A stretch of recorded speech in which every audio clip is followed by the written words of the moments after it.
I can't believe we have to make this commercial. It's ridiculous. You'll think it's ridiculous too. Listen to this. This commercial is about, well, it's about parents being rude at high school athletic events.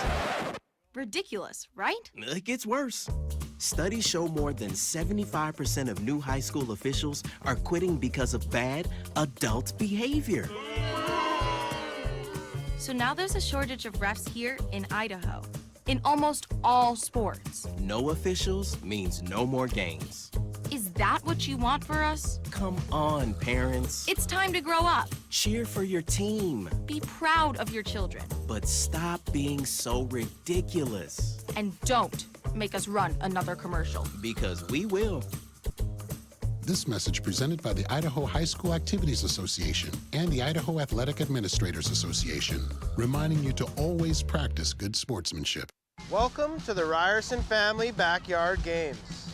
There will be obstacles to face and challenges to overcome. Are you ready? Taking the hard path isn't always easy. It takes courage and determination to do hard things. Quitting tobacco and vaping is possible. You decide when. We'll show you how. Learn more at projectfilter.org or call 1-800-QUIT-NOW. We're Valley-wide cooperative.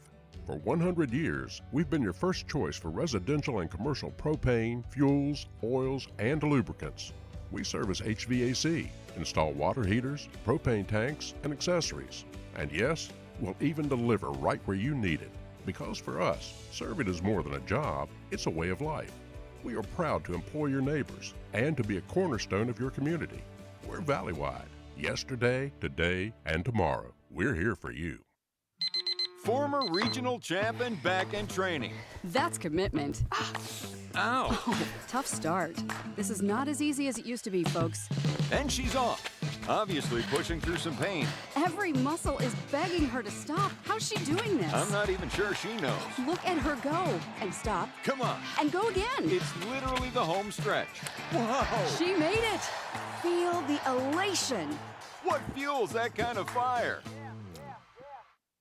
I am Kevin, and I'm from Idaho Falls. It's important for the disabled to be vaccinated because of COVID.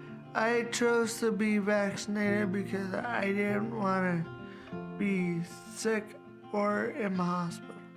Getting the vaccination, my experience was painless and worth it. It was a very wise choice. Look at that. The unmistakable swagger of someone fully covered with health insurance through Your Health Idaho for as low as $0 a month. If you're as speechless as I am right now, say nothing. Health yeah! Enroll by December 15th and you could qualify for quality health insurance starting at $0 a month.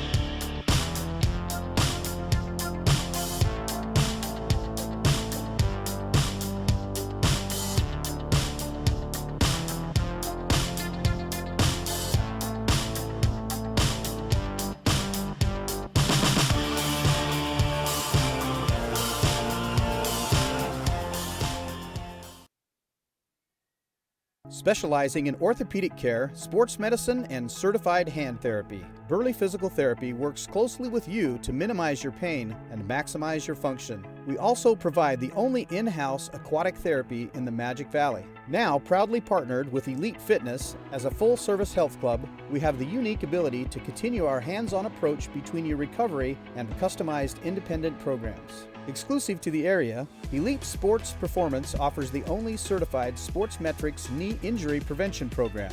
We also have multiple performance classes for all age groups that focus on athletic fundamentals through elite training. Burley Physical Therapy and the Elite Family, partnering for a lifetime of health. I love Lookout's campus branch. The vibe and the service, But with digital banking, it all comes to me.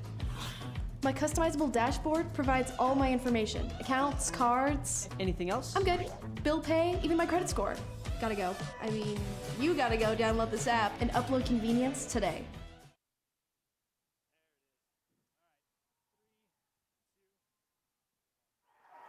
Well, good evening, everybody. Welcome to an IdahoSports.com GameStreams production of the 2022 Idaho High School Football Semifinals. We're live here in Holt Arena. I'm Paul Kingsbury alongside the Brandon Baney, and we're excited to be here. This is a quarterfinal matchup for the ages. Two conference foes, and one of them is new in the 1A D1 ranks, the Carey Panthers and the Oakley Hornets. Carey comes in, head coach Lane Kirkland, and Oakley, Brennan Jones. Both these coaches been coaching a long time, Brandon, and they bring a wealth of knowledge into this game. Well, in both these programs, all they do is win, right? The difference has been win. That's right. I didn't think you were going to sing, but there it is. So what are these two teams known for? Just being the juggernaut team of their respective league. The one wrinkle is that Carey's been doing it at the 1A D2 level. Oakley looking for their third consecutive 1A D1 title. Well, Carey got too big, moved up to 1A D1 this year, and really didn't miss a beat, right? They've rolled through the regular season. The only loss coming to Grace in the season opener, 7-0. And then these Oakley Hornets right here by a single score. So. Oh, absolutely right. And coming in that opening game when they lost to Grace, I remember all the chatter that opening weekend of, okay. They had 7 turnovers, and they had the turnover bug early in the season, all the way through. They cleaned that up. They had some guys that were injured, came back, including Connor Simpson, a hyperextended elbow. Oakley on the other side, when they played, they had one of their stars out, who's back now. And so coming into this game, two healthy teams, two teams that have already played each other. And in that one, like you mentioned, Carey won 42-36 at home. This one is not just to move on to the championship. It's kind of a revenge match from a few weeks ago. Yeah, and you mentioned when Connor Simpson got hurt for that 2-game stretch in the middle of the season, the Panthers discovered we've got a pretty good running back in Colton Larna, and now Larna and Simpson are a 1-2 punch.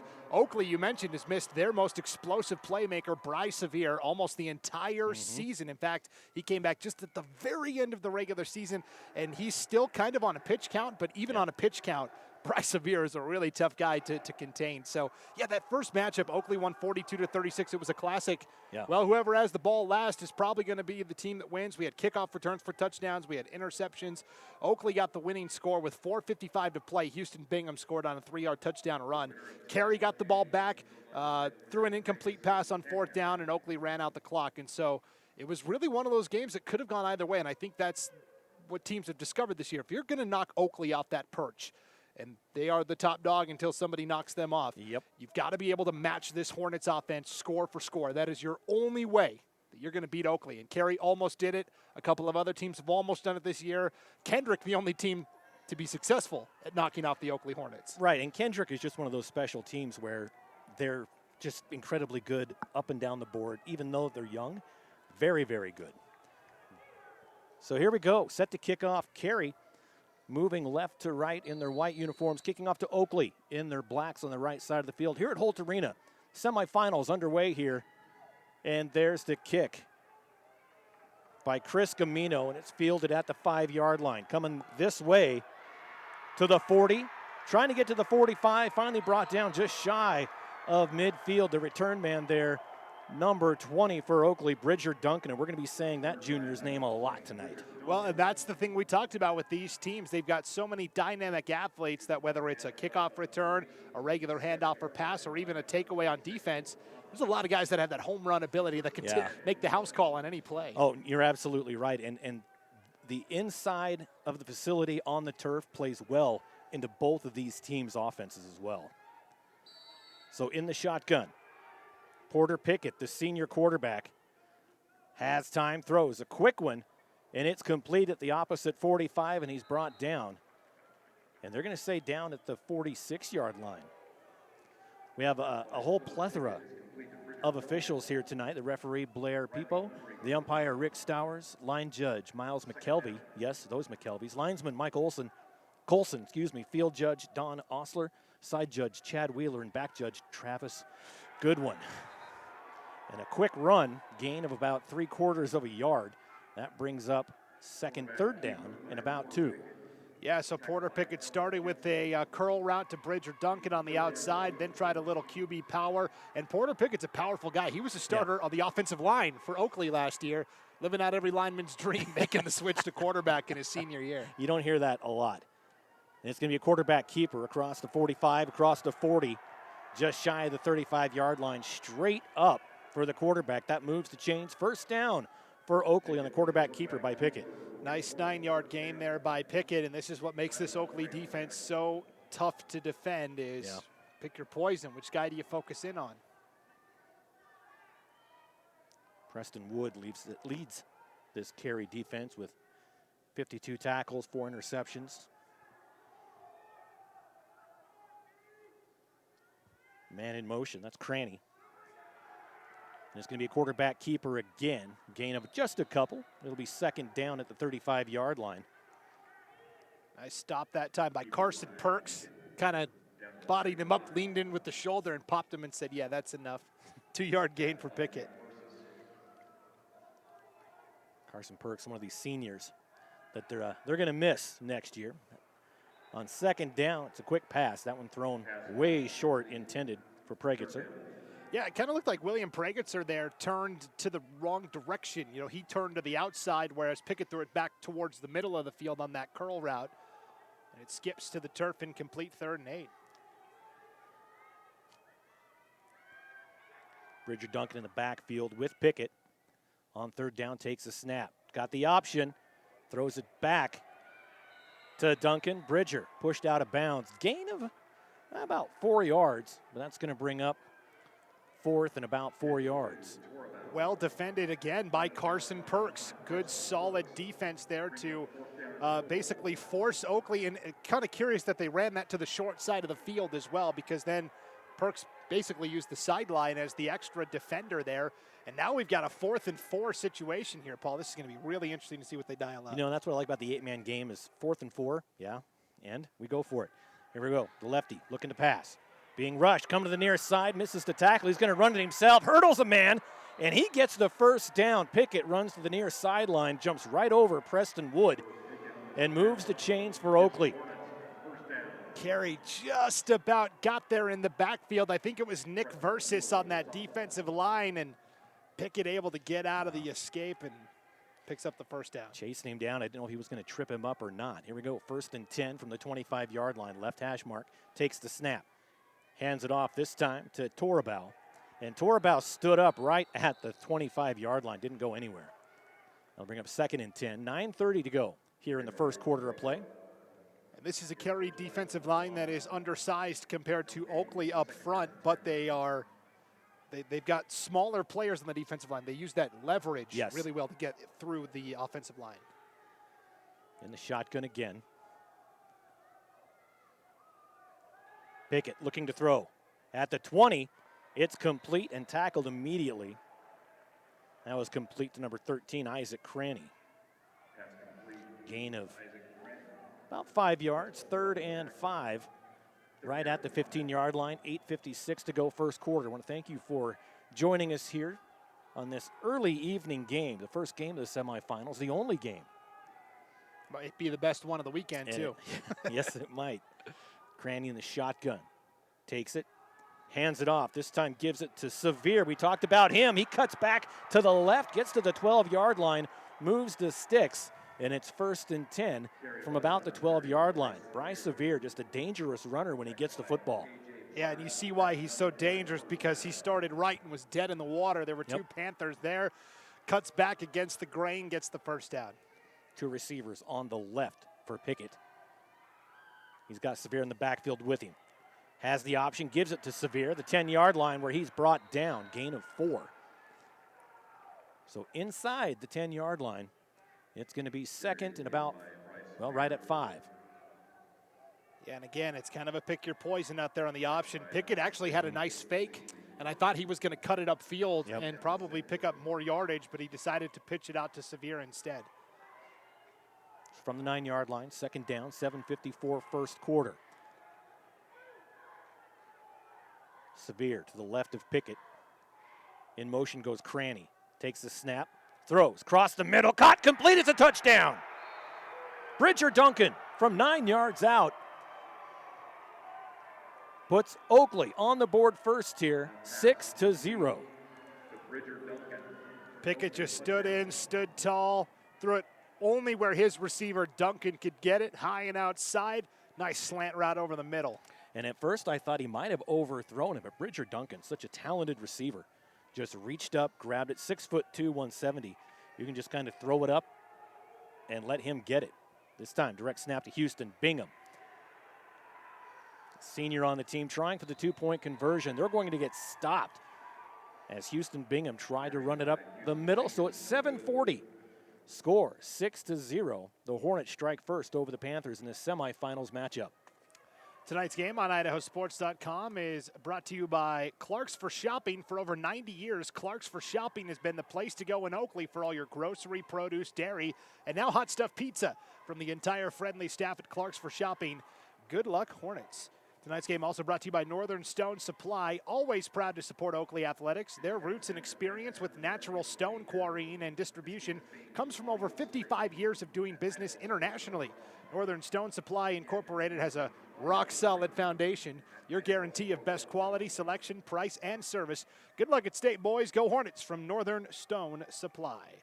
And also, Mike's Pump Service is a proud supporter of Oakley athletics. Call Kevin for your pump service needs at 208-650-8297. So after the touchdown, Oakley will be kicking to Carey, right to left. As we see it and you hear it here on IdahoSports.com. That's right. And on that opening drive, Carey defensively basically said, we're not going to be beat on the home run. Yeah. We'll play deep. And Oakley said, okay, we'll get you 5-6 yards a pop. Very impressive opening drive. So the kick taken at the 7-yard line. Here comes Carson Perks. And Perks is going to get stopped right at the 20. Boy, big tackle in there by Keyshawn Crocker. Keyshawn Crocker's a bad man. You know, last year he had a farming accident where he had part of his pinky got cut off. And so he had to basically, you know, he missed a good portion of the regular season, came back for the playoffs. And those Oakley boys, tough man, kids, they're tough. Tough kids. Well, I did the Raft River at Oakley game, and one of the Raft River kids had gotten in like a rollover, totaled his truck on the way to the bus. So, and he played. So here's a run. Preston Wood coming around the near side, and the defense right on top of him. That's number 80. Porter Wells stopped him, pick up of about 1. That makes it 2nd and 9 here. 7:20 to go here in the first. I like the play design there. Fake the handoff and then a naked bootleg to the opposite side. The problem is that Oakley is so quick and furious on defense. Hard to do. Well, the turf plays into both these offenses, but I think none more than Connor Simpson, number 35. He gets the ball this time, goes on the far side. Boy, and Oakley's defense is up to the task as Simpson only gains a couple of yards. That brings up 3rd and about 6 to go.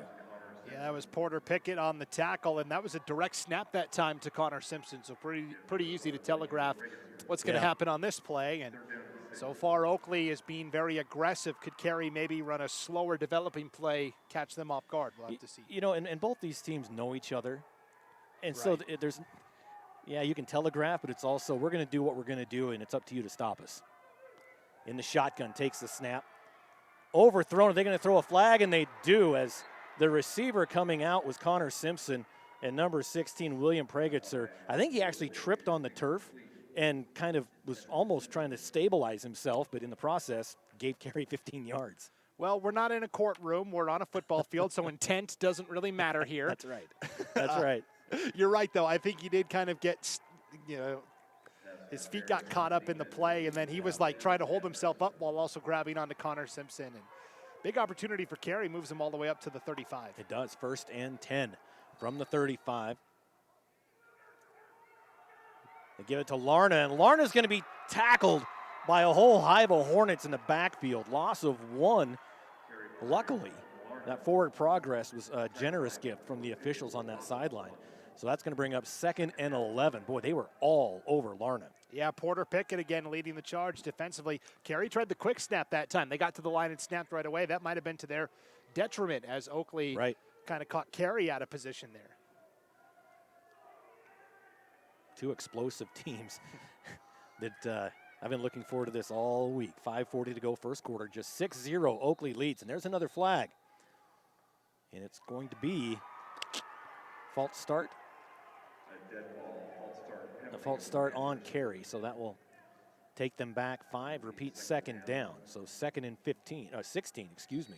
And you talked about being in Holt Arena for the first time for each of these teams and how that impacts the play on the field. It can be a little intimidating if you haven't been in here before, and especially in terms of crowd noise and getting lined up and all of this. It just looks bigger when you're out on the field, right? Definitely. It's the same size as every other football field, but. So 2nd down, 16, nearing the 5-minute mark. Back to pass from the 20. Going deep downfield to no one. That was intended for Riley Morey, but Morey was probably 6-7 yards away from where the ball landed. Yeah, and Wood had all day to throw that pass. The reason why is because Oakley only rushed 2 guys. They had double coverage on Morey, so even if he, throws the pass closer to Morey, kind of a dicey proposition.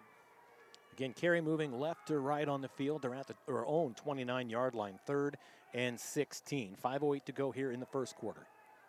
6-0 Oakley leads. They scored on their first drive. Couldn't convert the 2-point conversion. Back to pass again. Wood being rushed and sacked. A solo sack for Oakley. And that's a huge loss and brings up 4th down. And I think that was Cooper Beck on that sack. Coming through on the stop for Oakley that time. I think it was Bryce Sevier. He's lined was up. It? So Bryce Sevier is lined up as the defensive tackle for Oakley. He's right on the ball as the nose. 50 or 30? 30. Yeah, Bryce Sevier came through with the sack, and so here's Sevier on a pitch count on offense still, and Coach Brandon Jones says, "Hey, we need you just as badly on defense today." Right. Well, it's now 4th and 26, 4.5 left here in the first, and Carey is going to have to punt this away. Takes the snap. Left-footed punt by Larna, and a good punt taken at the opposite 48-yard line. On the return, Cranny gets all the way down to the 34-yard line. Great return for Cranny. Sets Oakley up pretty nicely for their next offensive possession. Yeah, Cranny, a nice job on the return there. Caught it in stride. Great return. Today's game on IdahoSports.com brought to you in part by Rancher Supply in Peekaboo, your one-stop shop for all your farming and ranching needs. Visit them at 18915 US 20 to stock up on heating pellets, ice melt, feed, twine, gates, and more. Come in this week and get a free ice cream sandwich. Hey. Rancher Supply is a proud supporter of local 4-H programs and all Panther athletics. Best of luck in tonight's game. Carey from Rancher Supply in Peekaboo. I wonder if they deliver those ice cream sandwiches. All the way to Holt Arena? Yeah. Oakley on their first offensive possession. Pickett hands it off, gives it to Houston Bingham. Bingham hits the initial pile, backs away, and then runs it in from 34 yards out. First possession of their second drive, in for a touchdown, 12-0 Oakley. Yeah, 34-yard touchdown run by Bingham. And Oakley's got all the momentum. When you're trying to match Oakley in a score-for-score game, going down 2 scores early, it's a tough hole to dig yourself out of. I mean, the only good news for Carey is that it is early. 3:50, about 4 minutes left here in the first. There's a lot of game left, but you can't let yourself get in that hole too far because Oakley is such a good defensive team. It's just not as easy as you might think. Lining up the 2-point conversion, Pickett keeps it himself. There's a flag down as his receiver is overthrown. But the white hat throws the flag. Let's see what the call was. And it's going to be a hold on Oakley. They're going to say, no, we'll decline that. So the score remains 12-0. 3:58 to go here in the first quarter of play. Oakley leads Carey in this semifinal matchup here on IdahoSports.com. Tonight's game on IdahoSports.com is brought to you in part by Clear Creek Disposal. They're Blaine County's preferred provider of waste and recyclables hauling. Locally owned and operated by the Goitiandia family, Clear Creek Disposal is a multi-generational company offering the highest level of service and knowledge available in the industry. From taking outstanding care of customers and improving recycling awareness to providing excellent employment opportunities and running an efficient truck fleet, Clear Creek is dedicated to providing outstanding service at all levels of its operations. Go Panthers from Clear Creek Disposal. Don't forget about Wayne Pulsifer Construction. It's been a family-owned and operated company for 25 years. They specialize in residential and commercial remodels, repairs, and new construction. Quality and craftsmanship is top priority. That's why they do the majority of the work themselves. Give Wayne or Jake a call on your next project. Call Wayne at 240-0380 or Jake at 852-1243. That's Wayne Pulsifer Construction. All right, 4 minutes to go in the first. Oakley kicking off again. Kicking duties, Isaac Cranny, the junior on the team. Big kick. A three-hopper goes right past Carson Perks, rolls into the end zone, and that's going to be a touchback. Fortunately for Carson Perks there, kind of like in baseball where there's a foul ball right up the third base line, and you're like, just roll into the end zone, please. Go. Yeah, it's been an interesting year for the college team that occupies this arena, Idaho State University. They've had a couple of returns like that this year where it's like, is it going to roll into the end zone? Is it not? And generally, it's not going their way. It's not. But they have a nice turf field. Yes. Brand new turf field. So 1st and 10, Simpson in motion. Carey moving left to right. Preston Wood takes it up the middle, gets by the first tackle, not the second. He finally gets brought down at the 28-yard line. It's not a bad run on first down of 8 yards. I feel like Wood could still be running to the end zone if Riley Morey's able to get a block out there on the perimeter. Easier said than done, as Riley Mullard, the corner out there for Oakley, got around him.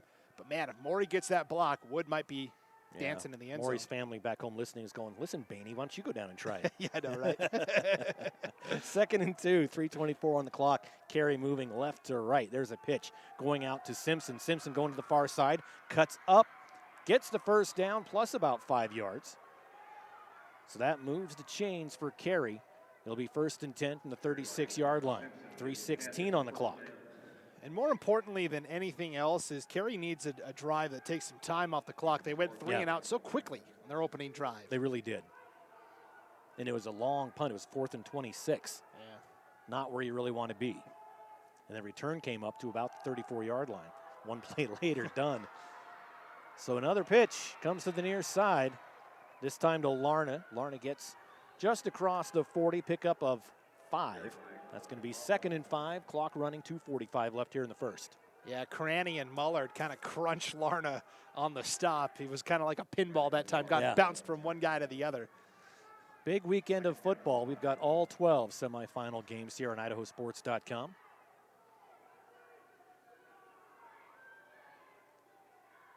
Second and 5. Again, Carey moving left to right at their own 41-yard line. 2:22 on the clock. High snap. Wood gets it in trouble, being rushed, throws downfield, almost intercepted. Keyshawn Crocker just couldn't get to it as Wood was trying to throw that away, but almost threw it right to Crocker. Well, I think Wood was going to throw it away, and then out of the corner of his eye, he actually saw Connor Simpson streaking upfield, and he's like, let me do the Mahomes thing. Let me, and yeah, just a little off. Tough throw to make on the run. So 3rd and 5 for the Panthers from their own 41-yard line. 2:13 first quarter. Thanks for joining us here on Idaho Sports. The Panthers down 12-0. Under center, takes the snap, hands it off to Connor Simpson. And Simpson picks up maybe a couple. That's going to be 4th and 2. Much better than the last 4th and 26. Yeah, a little easier to try and convert. And, you know, I think Carey knew all along that they were going to go for it. It's 2-down territory, so they go with a power rush up the middle. Not concerned that they had to pick up 5 yards because they got 3. Right. Back to it under center. Preston Wood, the sophomore. It's going to be a quarterback keeper, and I don't think he got it on 4th down. We'll see what the forward progress says, but I think he's going to be short by about half a yard. Yeah, I mean, he needed to get to the 46, and he got to the 45 and was basically stonewalled. The 45 and a half is where they got him. So they're going to eyeball it, but it's a turnover on downs back to Oakley in Carey territory, just outside of the 45-yard line. And Oakley's been pretty stout up the middle tonight. Great stop there on 4th down for the Hornets. Tonight's game on IdahoSports.com brought to you in part by All Red Precision Millwork in Carey. They provide custom molding and specialize in architectural millwork.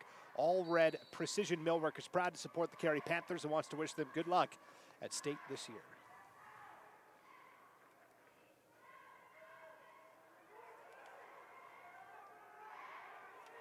Here we go, 1st and 10 for Oakley, going right to left in Carey territory. Minute and a half left first quarter, and already up 12-0. A quick pass to the near side, it's caught, and a gain of about 4 as that pass was complete to Luke Pulsifer, the senior. Yeah, that was a nice job there by the receiver making the adjustment. The pass was thrown outside, and because he turned to the outside to get it, it actually got him a little breathing room on the reception.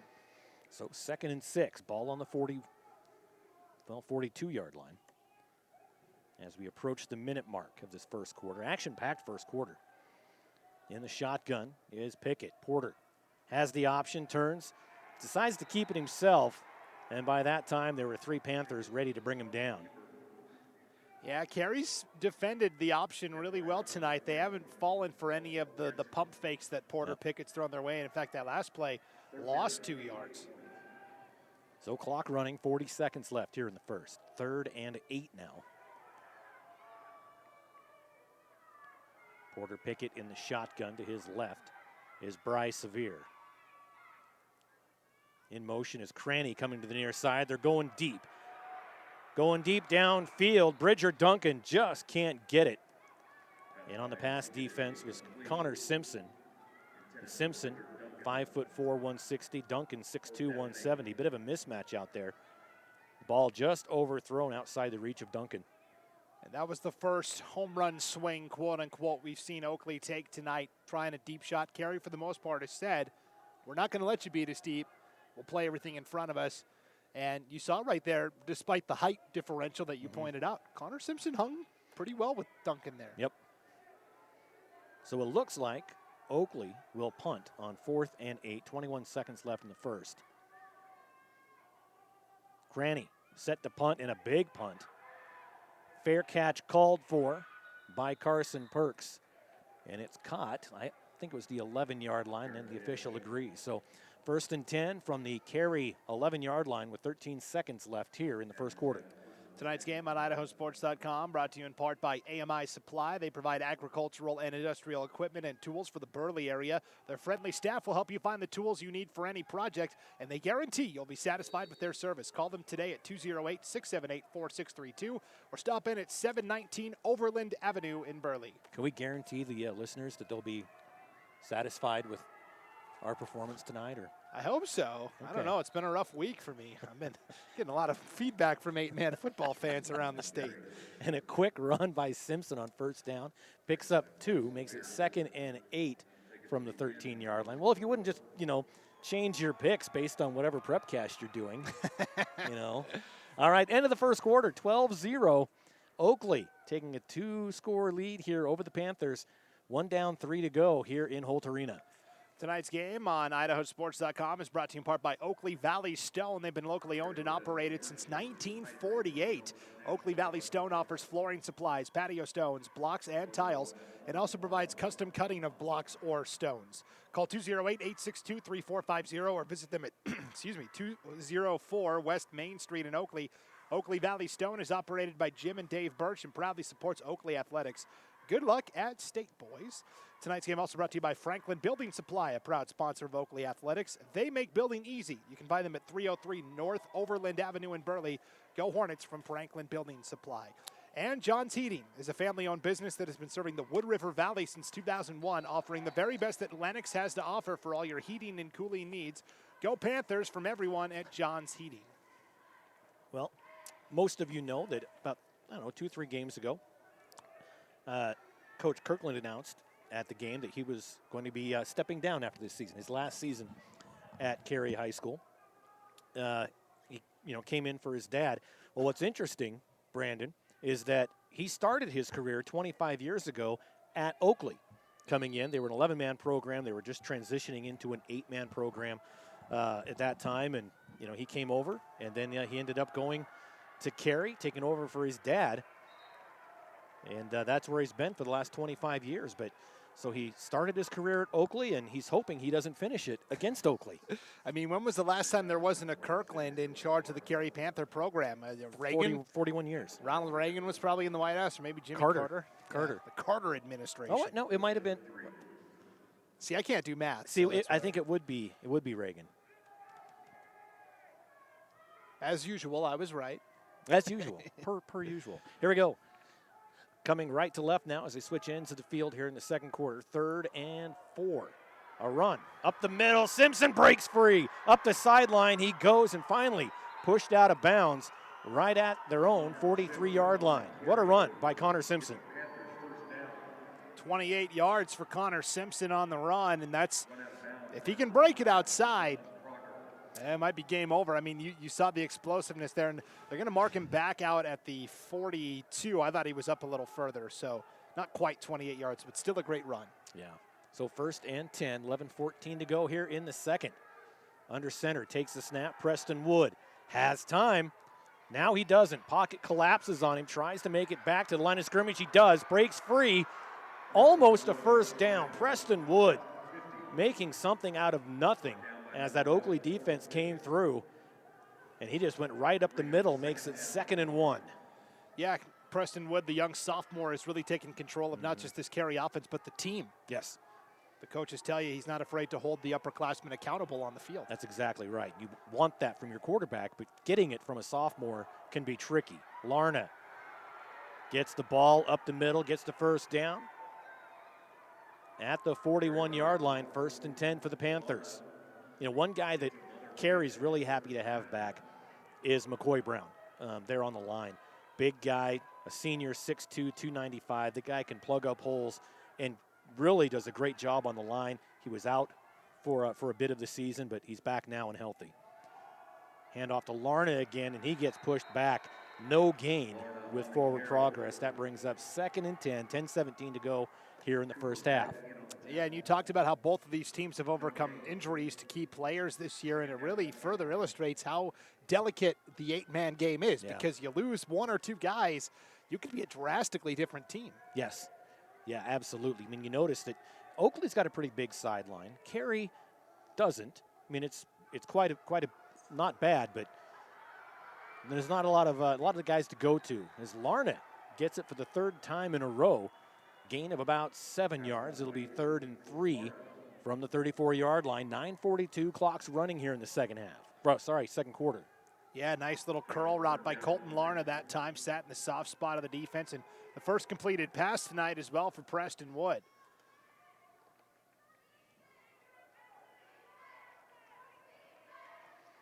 Back to the line. Carey moving right to left in Oakley territory. 3rd and 3.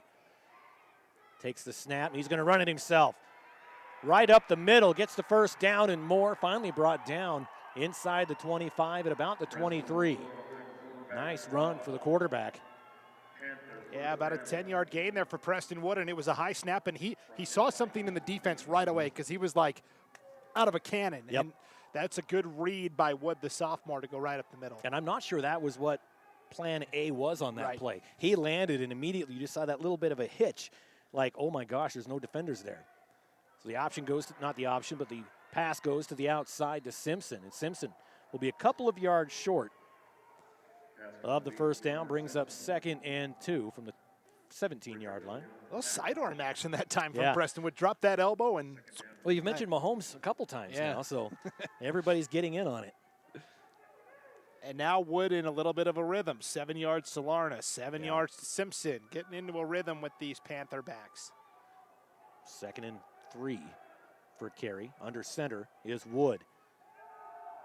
Gave it to Simpson. Simpson on his feet, coming to the near side, and gets tackled from behind by Keyshawn Crocker. That's going to be at the 11-yard line. So it's a first down from the 11. Keyshawn Crocker on that tackle for Oakley, and I think Carey said, okay, we tried doing the up the middle thing. Oakley said, yeah, that's not going to work. Let's try and get it outside, and they've done that a lot on this drive and done it really well. 8:20 now here in the second quarter. Preston Wood in the shotgun, takes the snap, throws, has a man at the 8. It's Larna into the end zone, and it's a touchdown. From 11 yards out, Wood to Larna gets Carey on the board, 12-6 with 8:10 left here in the second quarter. Oakley brought the blitz that time, and Connor Simpson stayed in protection and chipped just enough to give Wood the time he needed to throw that out route to Larna. Nicely done by Connor Simpson and pass pro. Yeah, Simpson, not the biggest guy on the field, but he can lay some hits down. And the direct snap goes to Simpson, but the officials blow it dead immediately. False start on Carey. So that will take them back to the 8-yard line. Of course, in 8-man football, not too many teams kick. No. You know, we're going to see a kid from Garden Valley, though, a freshman that kicks PATs, and he's pretty good at it this weekend here in Holt Arena, Paul. Wow, Be a lot that's of cool. fun. Yeah. That's a freshman. Yep. He kicked in the slot last week up in Mullen and did pretty well. Didn't miss a single kick. So. That's right. You were up at the Mullen St. Regis game. Yeah. Simpson gets it, direct snap, cuts back inside, and he's going to be a couple yards short. So 2-point conversion, no good, and that's usually a Simpson specialty. But 12-6, 3 scores and 3 missed opportunities on the 2-point conversion. 8:10 left here in the first half. Let's thank some more of our local advertisers. So tonight's game brought to you in part by Heartland Ag. They are application. At Heartland Ag, application is what they do. From case and RBR application equipment, tanks, trailers, and all your spraying and spreading needs. Located in Burley, give them a call at 800-994-9120 or find them online at heartlandag.com. Boy, when you've got an 800 number, you know you're legit. You know, I've just got an email out there from, well, I don't know if they want me to say their name. It says, can you please let the announcer know that number 26 for Carey is Colton Larna, not Lama. I've said Larna, haven't I? Maybe I said Lama. If I did, I apologize. But yeah, I definitely know it's Colton Larna. Then I think this is the 4th Carey game I've done. If I did, it was a slip, but apologize. We'll make sure it's a Larna from now on. Well, this is why you are the most equipped guy to do this game tonight, because you've done several Carey and Oakley games this year, including the one where they played each other earlier this year. Yes, it's been a lot of fun. A lot of fun going to the 8-man games. I think during the regular season, I did all 8-man except 2 Weezer games. Those were my 11-man games. A lot of miles put on the old Tacoma, but it was fun. There's the kick right to left. And it is going to go into the end zone for the touchback as Bryce Severe was kind of doing what Carey did before, of what Perks did of, come on, get in the end zone, get in the end zone. So it'll be 1st and 10.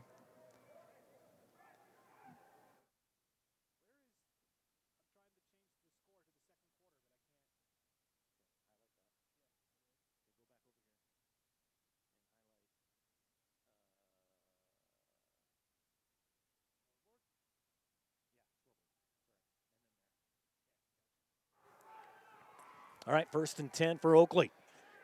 The handoff met immediately. That's going to be a 3-yard loss.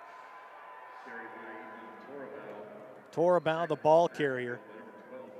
And he was brought down by Nick Versus, the junior. So 2nd and 13, 7:50 to go. Clock's running here in the second quarter. Pickett takes the snap, and he's going to get sacked for a loss. Ellis Jensen in on the sack. And now Carey giving Oakley a dose of their own medicine, being aggressive, rushing the passer, and 3rd and long here for Oakley.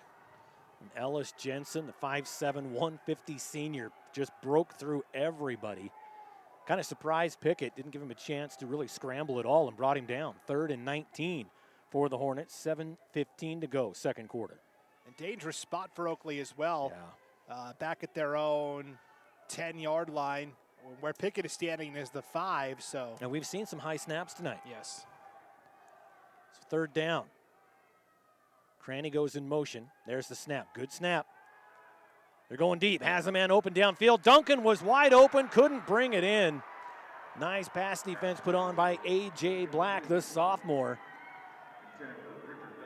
Duncan got out in front of the defense, and that would have been a quick 6.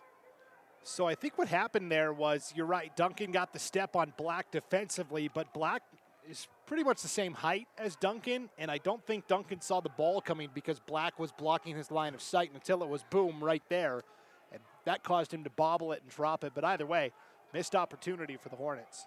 Black 6 foot, Duncan 6'2", so yeah, they're right there.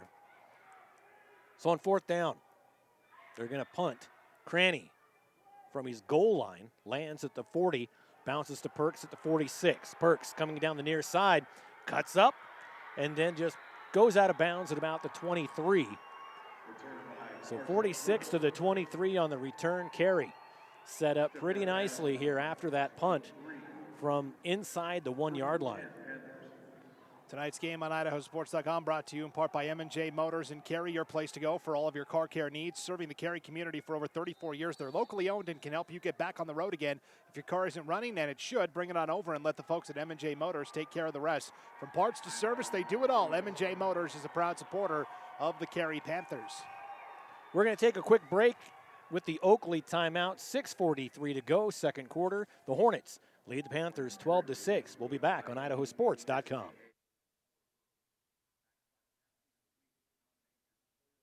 Dear gas prices, go take a hike. Toyota is the #1 retail brand for electrified vehicles for 22 years. Think you can stand in my way? We got this. Toyota Hybrids. Toyota, let's go places.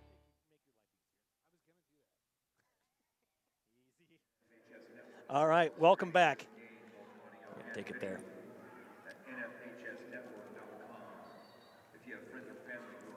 Wow. It's our ad. I know. All right, 6:43 left here in the second. Just love listening to the little announcements to go out. Fun time here at Holt Arena. 2/3 renovated, right? Yes. That whole opposite side of us, President's deck.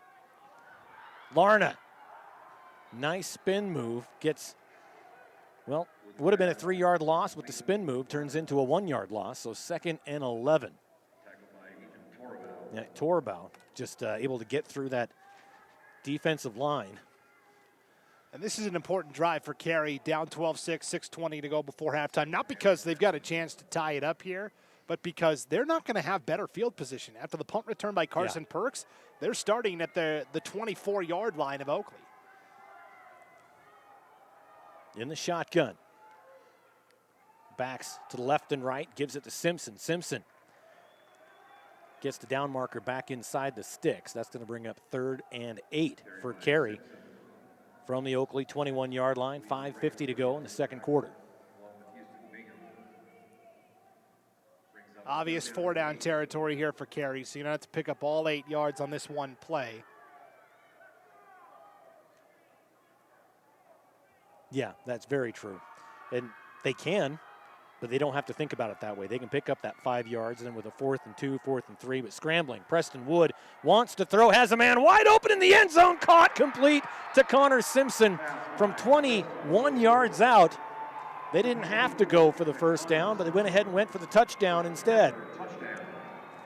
He wasn't thinking first down, he was thinking touchdown. And again, I think Wood thought about taking off and running, and at the last moment, out of the corner of his eye, he saw Connor Simpson open in the right corner of the end zone, and a great throw on the run. Well, the defense kind of came away from Simpson as Wood started running.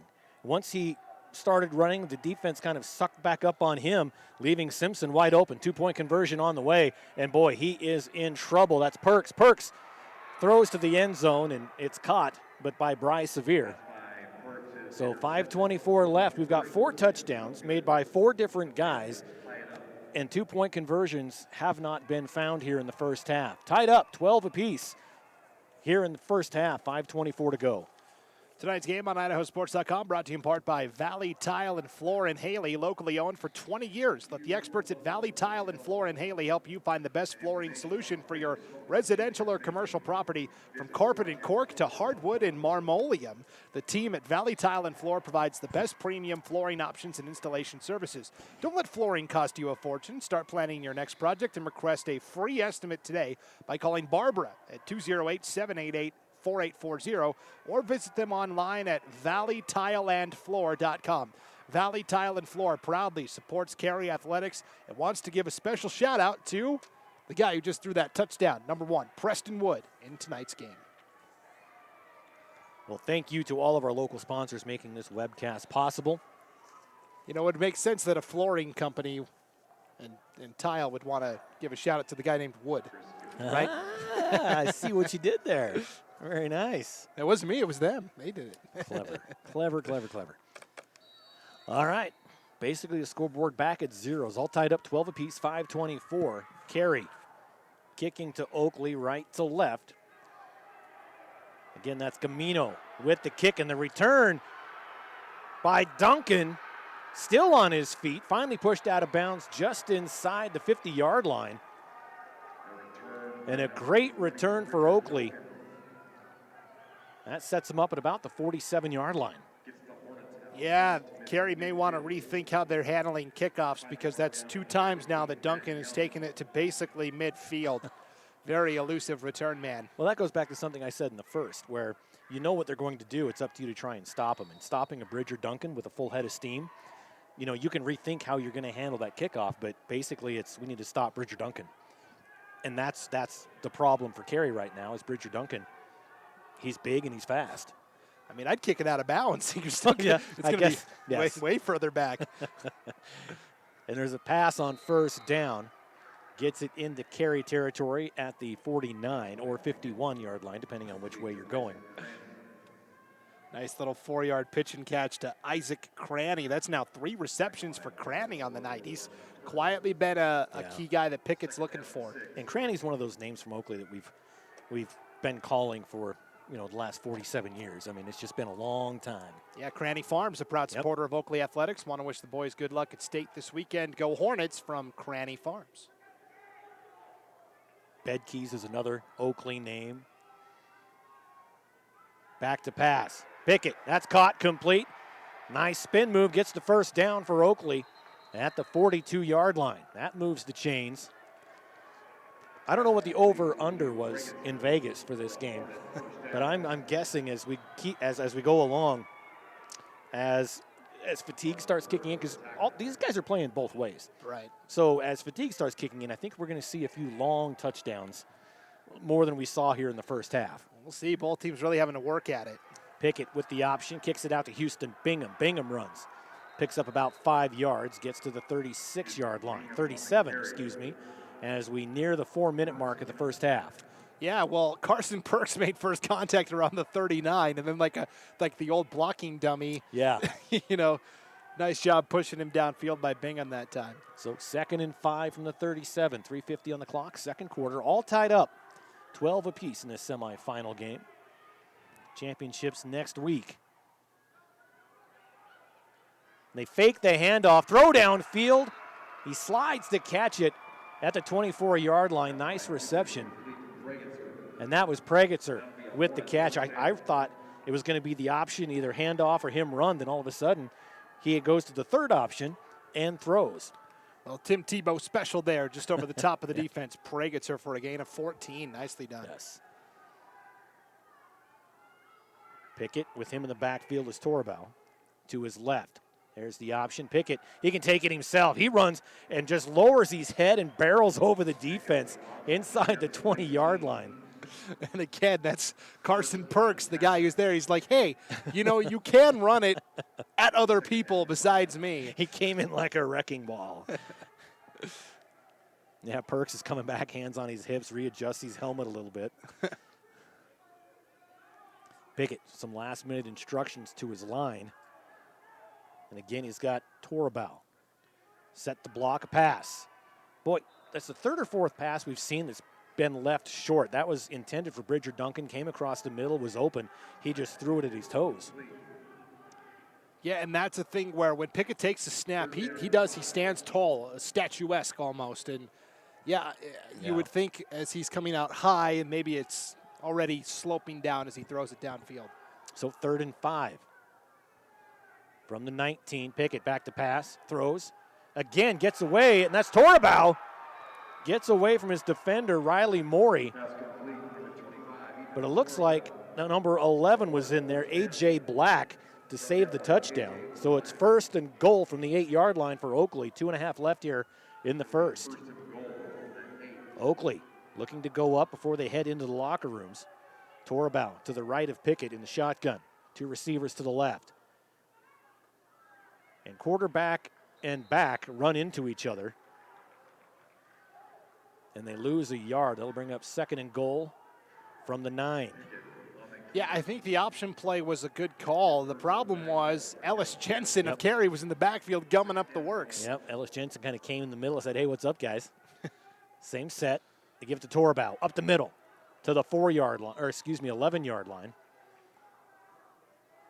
Torabao's just such a dynamic player. A senior. They have all these interchangeable parts, right? A lot of guys that can play receiver, running back, offensive line to quarterback, obviously, with Porter Pickett. 3rd and goal from the 6 now. Big play. $1:34 to go, clock running. Cranny in motion. Goes to the left side. Pickett throws to the end zone. It's intercepted. Preston Wood going up this far sideline and goes out of bounds at the 35-yard line. A 35-yard interception return for the quarterback, Preston Wood, with 1:22 to go in the first half. So what happened on that play was Oakley had 2 receivers run the same route. They both ran out routes about 2 yards from each other. They collided with each other like a Keystone Cops. So the receiver that Pickett was coming in to make the tackle is Porter Wells. And you saw Preston Wood look to the left side for the pass, saw it open up, and he said, you know what, I can make this run. But nice job by Porter Wells to leave his man, come back and make that tackle. Gain of a couple makes it 2nd and 8, and a timeout called by Carey. 1:12 to go in the first half. Tonight's game brought to you in part by Hardy Farms. For over 50 years, Hardy Farms in Oakley has been growing some of the best spuds in Idaho. Hardy Farms is a proud supporter of all the student athletes at Oakley High School and wants to wish them good luck at state. Also, High Desert Milk, proud to support the Oakley Hornets. Good luck at state this year, Oakley, from everyone at High Desert Milk. And also tonight's game is brought to you in part by Ireland Bank, a proud sponsor of Carey Athletics. They want to wish the Panthers good luck at state. Member FDIC, equal housing lender. That's Ireland Bank. And Dusty's Electric for, I'm not going to have time for that. We'll get to him later. You know, and Dusty, he always covers the bill at the concession stand there in Carey. They say, you know what? You guys just take what you want, and Dusty covers it. So he's the man. 2nd and 8. 1:12 to go. Wood hands it off to Simpson. Simpson comes to the near side. Boy, he just needed a block. And Perks just wasn't quite there to give it to him. He does get the first down, stops the clock at 1:05 at the 47-yard line. And yet, despite that, Simpson still got the first down and got out of bounds. It's almost like Perks got caught watching instead of going forward and giving his buddy a block. And again, we've talked about that with Morey and Perks both, but part of it too is this Oakley defense. You know, the other side also has some pretty good athletes that are snuffing this stuff out. What a matchup. Just playmakers on all sides. And you really hope a game like this comes down to the wire too. Yeah. You know, under center. Handoff, Simpson goes to the far side, crosses midfield. There's a flag down and a gain of 7, but we're going to see what this flag was. Thrown from the back judge, or from the line judge. It's going to be a hold against Carey. 7-man officiating crew tonight for the semifinals, and boy, everybody's thinking, boy, isn't that a bit much? There's probably just going to be a flag fest. It actually reduces the number of penalties because you've got more eyes and more spots to see the plays develop. No guessing. Right. Yeah, when the White Hat came up here and talked to us, I think we were like, so this many guys, we're going to see flags all over the place. He said, no. And he's been true to his word. Yes, they've done a great job tonight. In fact, I think he's the one that's thrown, I don't know, two of the three of the four flags. Doing a great job down there, by the way. He told us to be nice to him. So. All right, 1st and 20. Clock running, 35 seconds. Back to Larna. Larna to the 40. Boy, and he gets hit hard, taken at the 41-yard line. And I think Carey's content here to say, you know what, we get the ball to start the second half. Let's just get to halftime. And they don't even have to run another play here if they don't want to.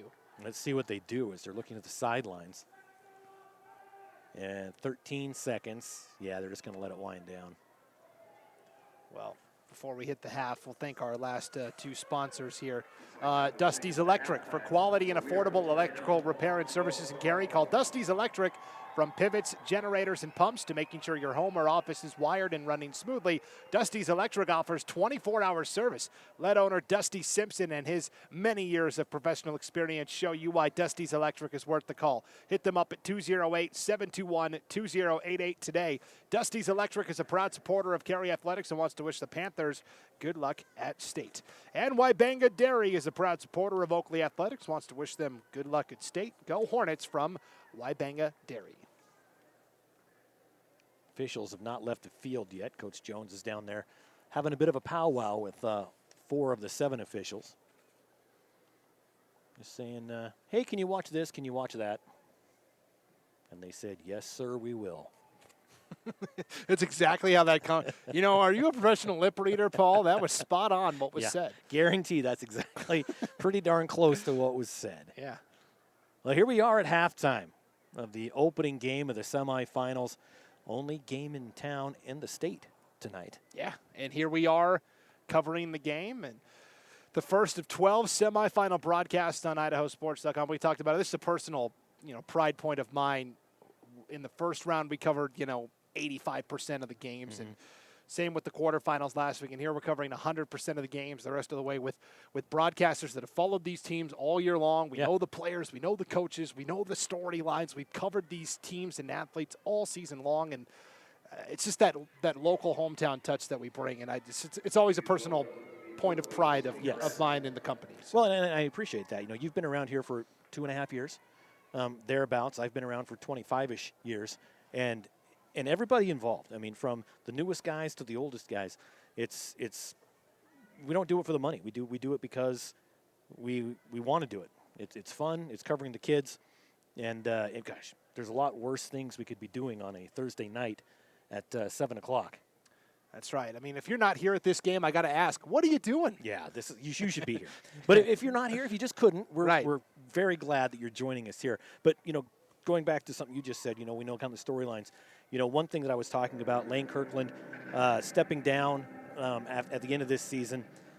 He's 196-41 in his career. So let's just say they win tonight.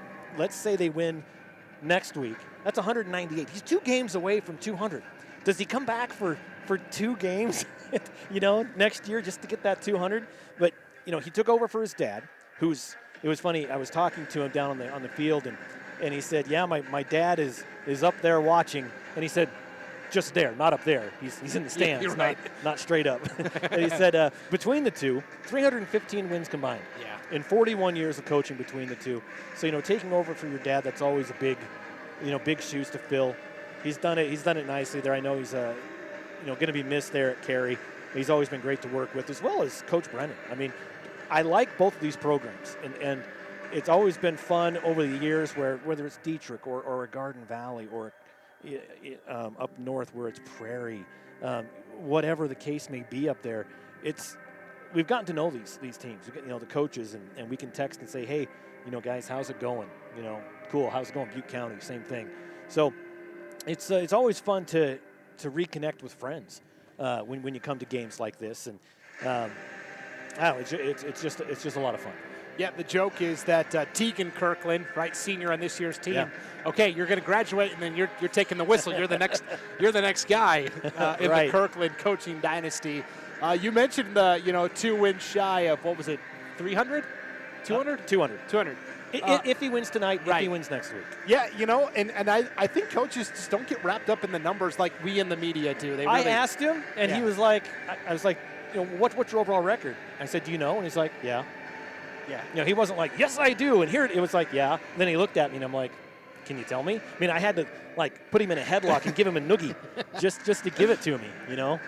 Very humble guy. Yeah, it reminds me of another coaching icon from the Magic Valley, Matt Haar, who was the boys basketball coach at Twin Falls for ever and ever, and he retired with 395 career wins. And I was like, well, he's coming back for 400, right? I mean, that's a big number, and nope. He's like, I'm good. It's like the good coaches don't care. Yeah. Right? Right. Yeah.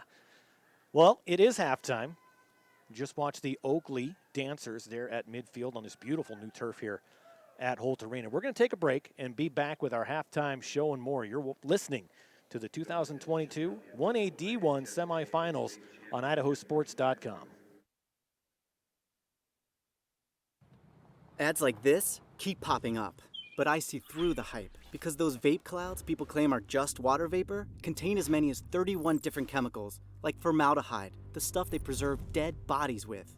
And while the flavors sound all harmless, we still have no idea what these ingredients could be doing to our bodies.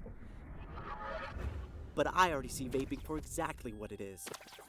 Get the real facts at BehindTheHaze.com. We're Valley-wide country store. For 100 years, we've been your #1 choice for food, fuel, farm supplies, and just about everything else you could need to get you through your day. We know you work until the job is done, and so do we. For gas on the go, or a little extra to help you get down the road, you can count on us. We are proud to employ your neighbors and to be a cornerstone of your community. We're Valley-wide. Yesterday, today, and tomorrow. We're here for you.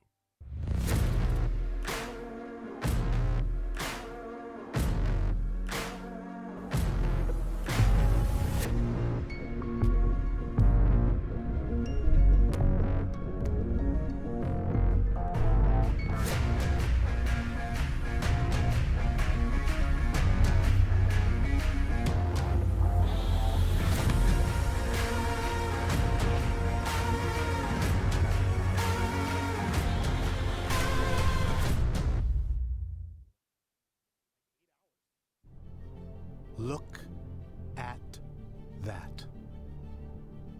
The unmistakable swagger of someone fully covered with health insurance through Your Health Idaho for as low as $0 a month.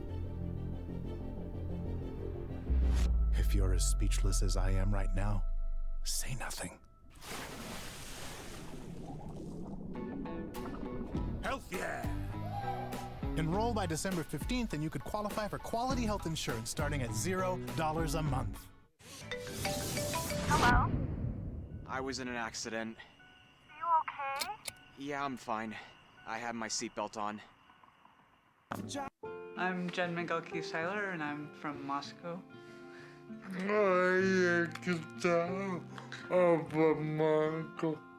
I think it's really important to get vaccinated because it's not just about me and my health, it's about the people around me. We have a lot of friends who have disabilities or have different health conditions. I want to make sure I don't make anyone sick. So we chose to get vaccinated to keep each other healthy. Taking the hard path isn't always easy. It takes courage and determination to do hard things. Quitting tobacco and vaping is possible. You decide when. We'll show you how. Learn more at projectfilter.org or call 1-800-QUIT-NOW.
Specializing in orthopedic care, sports medicine, and certified hand therapy, Burley Physical Therapy works closely with you to minimize your pain and maximize your function. We also provide the only in-house aquatic therapy in the Magic Valley. Now proudly partnered with Elite Fitness as a full-service health club, we have the unique ability to continue our hands-on approach between your recovery and customized independent programs. Exclusive to the area, Elite Sports Performance offers the only certified Sports Metrics knee injury prevention program.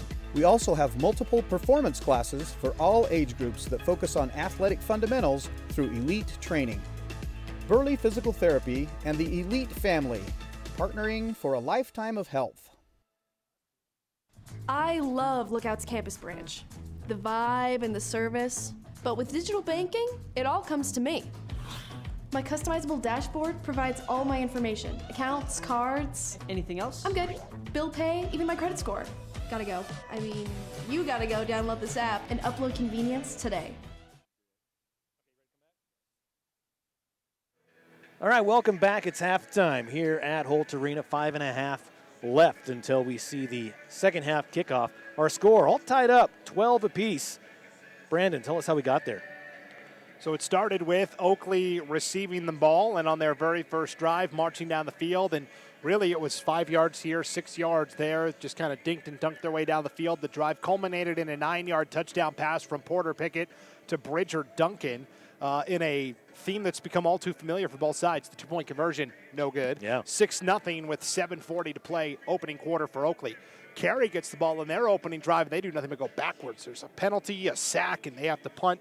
They give it back to Oakley. Isaac Cranny has a great return out to the Carey 34-yard line. And then the very next play, 34-yard touchdown run for Houston Bingham.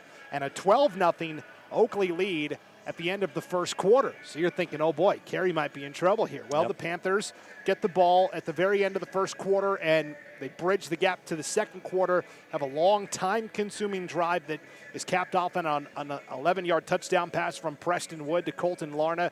That made it 12-6 with 8:10 to play before halftime. And then Oakley has a bad drive where they've got a sack and a penalty, and next thing you know, they're punting from their end zone. Carson Perks gets a pretty good return. Carey gets the ball back, ties it at 12-all on a 21-yard touchdown pass from Preston Wood to Connor Simpson. And then right before halftime, Oakley is driving down the field.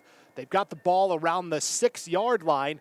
Porter Pickett throws a pass to the end zone. The two Oakley receivers run essentially the same route, collide with each other, fall down. That leaves Preston Wood to pick off the pass in the end zone. And while Carey didn't get anything off of that, they basically ran out the clock to halftime.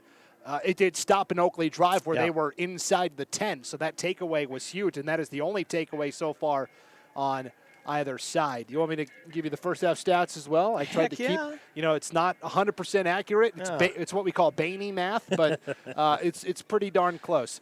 In the first half for Oakley, pretty good balance. 69 yards rushing, 74 yards passing for 143 yards of total offense. Carey had 97 yards rushing in the first half, 45 yards passing for 142 yards. Look at the yardage, Paul. Oakley 143, Carey 142. It doesn't get any more even than that. No, it does not. Well, 1 yard. Yeah, right. And so you go, boy, Carey with 97 yards rushing, and yet both of their touchdowns have come on passes. Yes. As well, which is good for Panthers fans because that means that the pass is effective in establishing the run. Individually in the first half for Oakley, Houston Bingham, 2 carries for 39 yards and a touchdown. Porter Pickett has 8 carries for 16 yards. Bryce Severe, 2 carries for 11 yards. Bridger Duncan, 1 carry for 4 yards. And Ethan Torabow's had a tough go of it, 3 carries for -1 yard. Porter Pickett, 8 of 13 passing for 74 yards. He's thrown a touchdown and that interception in the end zone that we talked about wasn't really his fault. And then receiving-wise, Isaac Cranny's been the big target, 4 catches for 20 yards. After that, it is Bridger Duncan, 2 catches for 16 yards and a touchdown. William Pragetzer has 1 catch for 14 yards, and it's Ethan Torabau, 1 catch for 10 yards. And now for Carey, Connor Simpson, like he does most weeks, leading the way, 8 carries for 59 yards. It is Preston Wood, the quarterback, 7 carries for 21 yards. And Colton Larna has 6 carries for 17 yards. Wood, pretty efficient day passing, 5 of 7 for 45 yards and 2 touchdowns. And all of his passes have gone to the 2 running backs. Connor Simpson has 2 catches for 28 yards and a touchdown. Colton Larna has 3 catches for 17 yards and a touchdown. So pretty even Steven, like we thought it might be. And well, like we hoped it would be, right? And here we go, even Steven on the stats, even Steven on the scoreboard. And you actually gave me a new line to use. They dinked and dunked their way up the field. I wrote it down so that I can remember it, because I'm going to use dinked and dunked in the rest of my career. Here I am, I'm rattling off all these stats, and I see Paul scribbling something like a madman, and I'm like, I must have given him a really insightful stat that he's going to call upon in the second half. No, it's dinked and dunked. Yeah, well, that's how my mind works. Absolutely. I want to thank you for joining us on IdahoSports.com. We want to thank our tournament coverage sponsors, Project Filter, Your Health Idaho, the Idaho Department of Health and Welfare, and the Idaho Transportation Department, also brought to you in part by Valleywide Cooperative and your local Toyota dealers. Make sure you stay tuned after the game is over, when we will award the IdahoSports.com Player of the Game presented by the Idaho Transportation Department. It's always a good time. I mean, I think the clubhouse leaders right now on both sides. For Carey, it's got to be Preston Wood, 2 touchdowns and the interception on defense. And for Oakley, I really got to give it to Houston Bingham. I mean, he had the long 34-yard touchdown run. That's really been the one explosive play we've seen on either side so far tonight. And it makes it really hard when we've got 4 touchdowns by 4 different people. Right. You almost, especially in a game like this, you can go, well, what did they do on defense? And that might be what really seals the deal for our player of the game. In Oakley's quarterfinal win over Lighthouse Christian last week, the IdahoSports.com Player of the Game presented by ITD was the entire Oakley offensive line. I saw that, yes. Yeah, kind of a cool deal. So Oakley kicking off to Carey to start the second half. Here comes Cranny from the 40. Big boot to Perks at the 11. Let's see what Carson can do on this return. Comes to the near side. And I haven't seen that too often, as Perks almost got away from the defender, and he grabbed his hand like he was shaking it, grabbed it with 2 hands and held on. That's what we call the businessman's handshake. You really go in there and close the deal. And I think that was Bridger Duncan went in there and closed the deal and stopped Perks in his tracks. So it'll be 1st and 10 from the 24-yard line. I've seen, you grab the jersey and it stretches. And he just grabbed his hand, that offhand. So here we go, Carey moving left to right to start the second half. 3 receivers to the left, 1 on the near side. Wood takes the snap, looks. Quick pass to Perks. Perks makes a move to the outside. First down and more as he goes up the sideline, pushed out of bounds in Oakley territory. A bit of a late push, no flag, as Perks is deep into his own sideline. And there's not a lot of room on these sidelines between out of bounds and a wall here at Holt Arena. Right. Nice 28-yard connection to Perks on the screen. And Larna says that's how you throw a block out on the perimeter, because when the roles were reversed and it was Larna trying to get a block from Perks, the Oakley defender got around him. Were you watching? Were you watching right there? Next time. Here we go, 1st and 10 from the 48-yard line for Carey. Under center is Wood. 2 backs behind him. They give it to Carson. Perks, makes a move up the middle, gains 13 yards. So 13 yards on the carry as he came from the slot, came back, got the handoff. A little bit of misdirection for Carey to start the second half. And it looked like that there was the option as well for Perks, who played quarterback at Carey last year and has a couple times this year. It looked like that option was built in where he could throw the ball downfield. He decided to run with it that time. I would be very interested to see that play again. 1st and 10. Handoff. Larna gets across the 30 to the 29-yard line. That'll be 2nd and 4. And that's such a valuable thing for a coach to have, where you've got a guy that has played quarterback, like was the quarterback, comes back, then he was receiver. Now he's a run. I mean, Perks can do everything. He's the kickoff return man. And so you can move him anywhere in that offense and the defense. Simpson He gets the handoff, and he's met in the backfield immediately by Porter Pickett. No gain on the play. That brings up 3rd and 4. So Simpson strung out there, and Carson Perks was a transfer from Richfield last year for Carey, and started the year at quarterback and then was replaced as the season went along, and they said, we're going to move you to receiver. And he was fine with it. Yeah, he handled it like a true champ, and I think he learned pretty quickly the culture at Carey and the Carey way. Yes, right. Yeah, I remember last year when that happened, everybody was very impressed with how he just graciously said, okay, if that's best for the team, okay, let's go. All right, here we go. 3rd and 4 against this tough Oakley defense. Under center is Wood. Takes the snap, hands it off. Gain of a couple. It's going to be short of the first down. As Simpson carried it.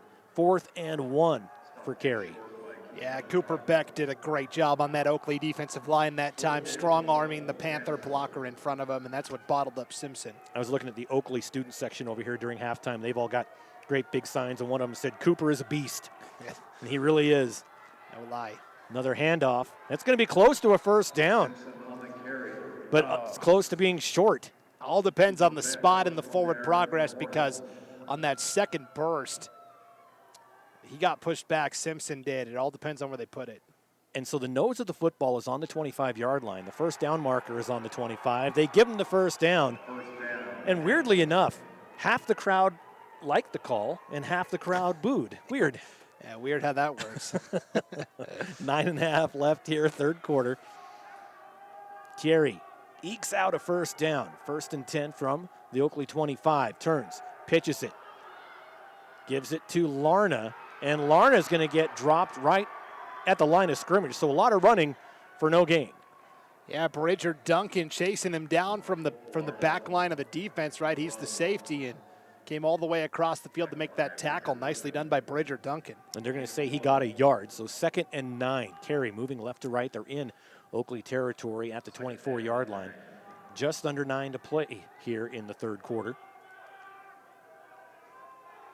Riley Morey on the near side. Simpson in the slot. Larna set to block. Wood takes the snap, rolls to his left, has to come back to the right, has some room to run, ends up throwing it, end zone, touchdown! From the 25-yard line, a pass complete to Simpson. Simpson just snuck behind the entire defense, and Wood did a great job of staying alive as he went clear to the opposite side, got stopped, came to the right side, and Simpson did what he's supposed to do. Try and get open for your quarterback. Made a little juke move, went to the end zone, touchdown, 18-12 Panthers. How the offensive line for Carey didn't run down the field, because it looked like Wood, again, was going to take off and run. Yep. The offensive line stayed back, though, and what a throw on the run to Connor Simpson. The handoff to Simpson with a 2-point conversion, and he goes nowhere as he's brought down by Keyshawn Crocker and Bryce Sevier. So another 2-point conversion stopped. Simpson's 2nd touchdown of the game. 8:34 to go, 18-12. Panthers take their first lead. Tonight's game on IdahoSports.com is brought to you in part by Valley Tile and Floor in Haley, locally owned for 20 years. Let the experts at Valley Tile and Floor in Haley help you find the best flooring solution for your residential or commercial property. From carpet and cork to hardwood and marmoleum, the team at Valley Tile and Floor provides the best premium flooring options and installation services. Don't let flooring cost you a fortune. Start planning your next project and request a free estimate today by calling Barbara at 208-788-4840 or visit them online at valleytileandfloor.com. Valley Tile and Floor proudly supports Carey Athletics and wants to give a special shout out to number 1, Preston Wood, in tonight's game. Tonight's game also brought to you by Rancher Supply in Peekaboo, your one-stop shop for all your farming and ranching needs. Visit them at 18915 US 20 to stock up on heating pellets, ice melt, feed, twine, gates, and more. Come in this week and get a free ice cream sandwich. Good thing we're doing this game on Thursday. Everybody's got tomorrow to go in. Yes. Rancher Supply is a proud supporter of local 4-H programs and all Panther athletics. Best of luck in tonight's game, Carey, from Rancher Supply in Peekaboo. So Carey set to kick. Chris Gamino, left to right. Nice little punch kick taken at the 16. Coming to the near side. Stutter steps, has a move. Crocker has some open field in front of him. First tackle missed, one man to beat. And coming in from the backside, the quickness of Ellis Jensen stops the touchdown. But Crocker makes it all the way down to the 14-yard line. So we talked about earlier, how do you solve the riddle of not kicking to Duncan, who's such an electrifying return man? So Carey goes, well, let's try kicking it to the other guy, Crocker. That also was not, I don't know what you do. And Crocker, 5'10", 160. The guy is the Flash. He is fast, 0 to 60 very quickly. Gets all the way down. He comes up a little bit gimpy. He's going to come to the sideline. But he's like, you know what? I got you guys at the 14. You take it from here. I'm going to go get some orange slices, maybe a Capri Sun. I'll be back in a minute. Yeah, I did my job. So 1st and 10 for the Hornets. Pickett in the shotgun. Severe goes to block. And the ball's loose on the ground, and Carey recovers the fumble. At the 11-yard line, as Pickett's being tackled, the ball comes loose, and Carey recovers with 8:13 to go in the third quarter. Nick Versus coming through and recovering that fumble for Carey, and that was just a situation where Pickett's trying to extend the play and reach for what he can, and wow, a huge takeaway by the Carey defense. 2nd turnover forced tonight. So an opportunity lost for Oakley there, down a touchdown. Carey, 1st and 10, moving left to right. Hands off to Larna, and Larna will get tackled at the 11-yard line, so no gain. Nice tackle. Yeah, it was Bryce Severin with the tackle. It was. I always like it when the PA guy agrees with me. So the good news is that Carey got that takeaway. Yeah. The bad news is it's the 2nd time in a row where Oakley was marching the ball down the field and Carey got the takeaway. So, you know, they're basically giving up a lot from 20 to 20, but their red zone defense has been pretty spot on. 7:35 to go, third quarter. Carey moving left to right at their own 11-yard line. Under center, Preston Wood. Back to pass. From his 2-yard line, throws, and Larna catches it at the 15. First down plus another 5. It'll be 1st and 10 from the 26-yard line. 15 yards, and again, almost threw that too far in front. Larna was able to get it, and then he was doing the windmill basically the rest of the way. But what a catch by Larna, as I thought that was going to be overthrown. Larna able to get up and bring it down. 5'9", not the tallest guy on the field, but very athletic. A lot like me. I'm only 5'8". Okay, maybe not. Nice pass to the near side to Larna again. No, excuse me, that was to Simpson. And Simpson picks up 6 yards, makes 2nd and going to be a long 4 is what they're going to end up calling it. 6:46 on the clock. Third quarter. And again, Perks has 1 reception, but otherwise 4 catches for Larna, 4 catches for Simpson. You can tell this offense runs through those 2 backs. I didn't appreciate the snicker, by the way, when I said it was a lot like. Okay, you're probably right, though. 2 receivers on the left, 2 on the right.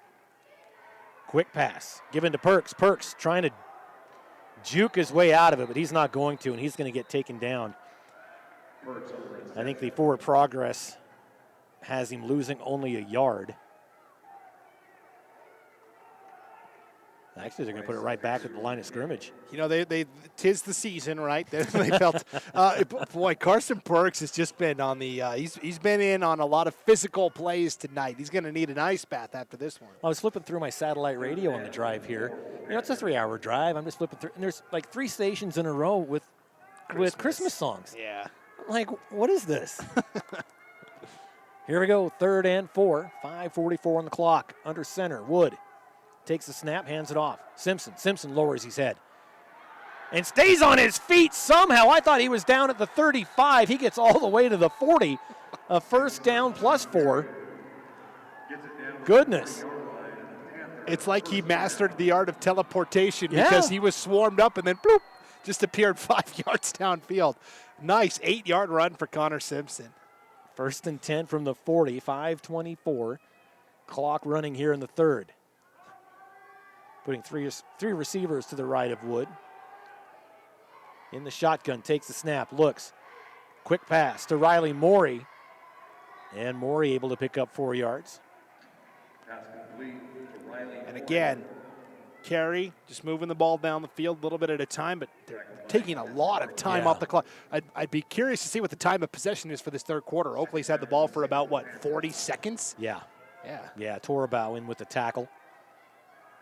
2nd and 6. Yeah, time of possession is such a huge thing in a game that's 18-12 in the 8-man game. Wood takes the snap, turns, and it's caught. It was caught by Carson Perks, and Perks was kind of a little button hook almost and turned, and the ball was about 3 yards from him. He turned and went, oh, my gosh, there it is. He thought he had a little more time with the frozen rope. Gets the first down into Oakley territory. 1st and 10 for Carey from the 46-yard line. And again, Keyshawn Crocker let Perks have the 10 yards there because he says, I'm not going to get beat deep on this play. Wood finds the seam again, but tackled from behind. He thought he was going to have about 10 more yards, but wrapped up by Torabau. Yeah, and Bryce Severe also did a nice job. Bryce Severe it was. Closing on that play where, again, we've talked about Severe has played almost every snap at defensive tackle tonight. We've only seen him a couple of times on offense because Coach Brandon Jones knows he's more important to us on defense. Yeah. So 2nd and 9, 3:40 on the clock. Wood standing at midfield, looks to his right, throws off the mark, trying to get it to Larna, and that was dangerously off the mark, as in there was Cooper Beck and Ethan Torabau right in that vicinity to pick it off. Hit the ground, though. Incomplete pass, going to bring up 3rd and 9 for Carey. Clock stopped at 3:34. As the Panthers lead 18-12. So Preston Wood missed on his first 2 throws tonight. Then he completed 12 in a row. And now his 3rd incomplete pass of the evening snaps that 12 straight completion streak. So not bad. Pretty good night for Preston Wood. Yeah. Again, 3rd and 9. Wood standing midfield. 3 receivers to the right, 1 on the left. And it was that play with Perks again. Somehow Wood breaks free, throws, it's up in the air, and an incomplete pass. And luckily, Larna didn't catch it because they were about 15 yards behind the line of scrimmage.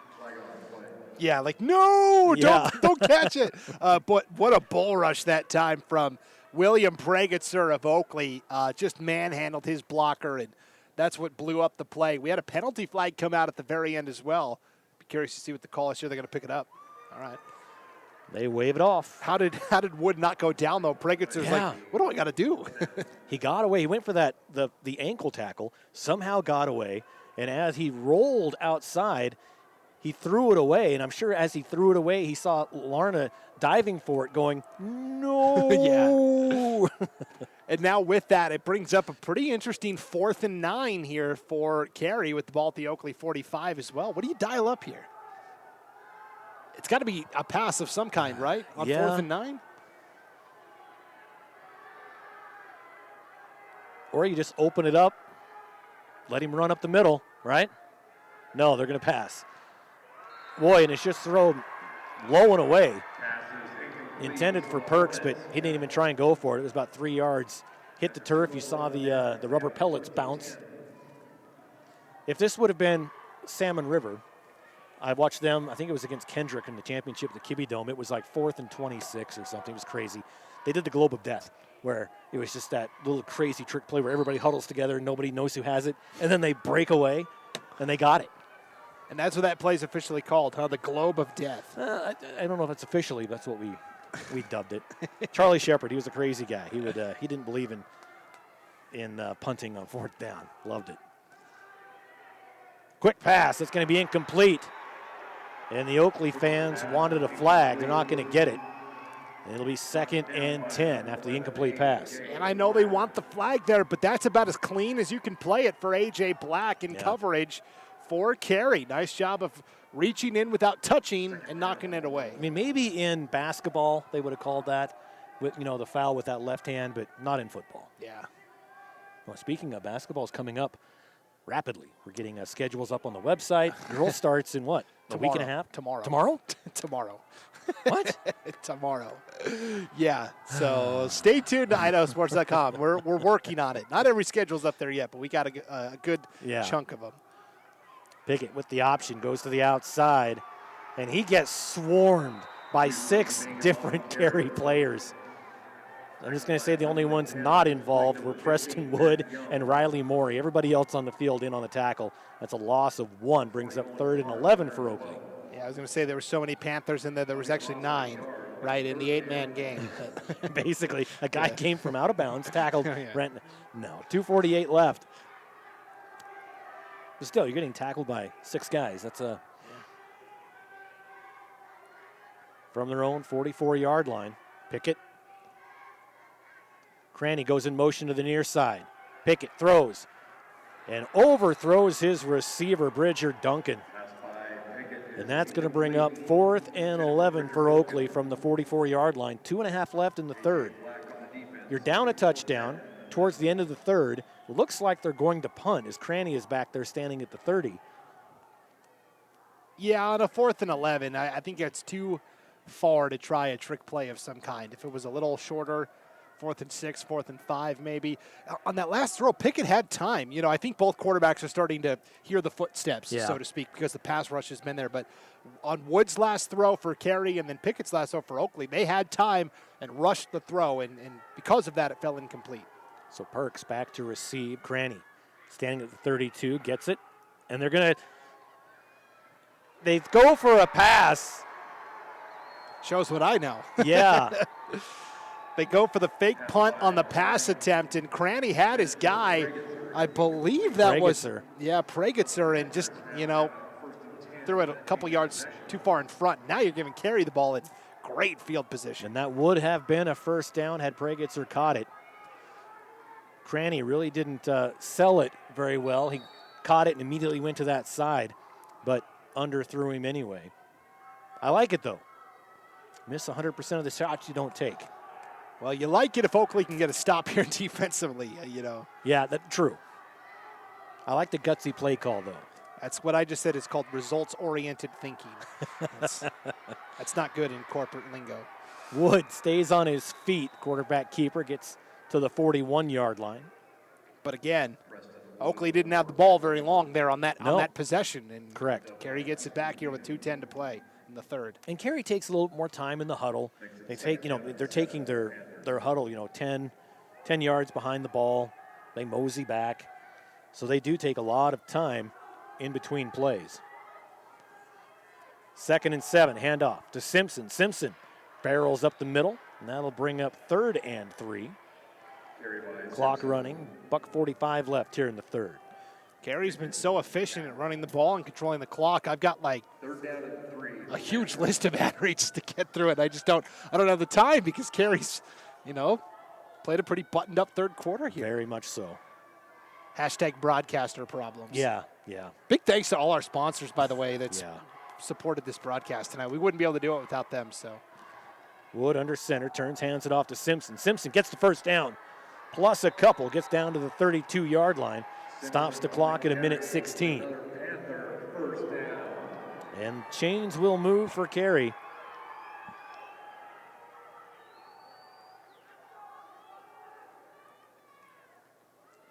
So Carey on the move. Simpson going to the sideline. He'll come off. In for him. Looks like Ellis Jensen. We'll keep an eye on that. He's maybe just getting a breather. And I talked to Coach Kirkland at the beginning of the game saying, Simpson's going to be great here in the Dome, but you got to worry about fatigue, using him too much. And there's a run going to the far side. That's Riley Morey. And Morey gets pushed out of bounds.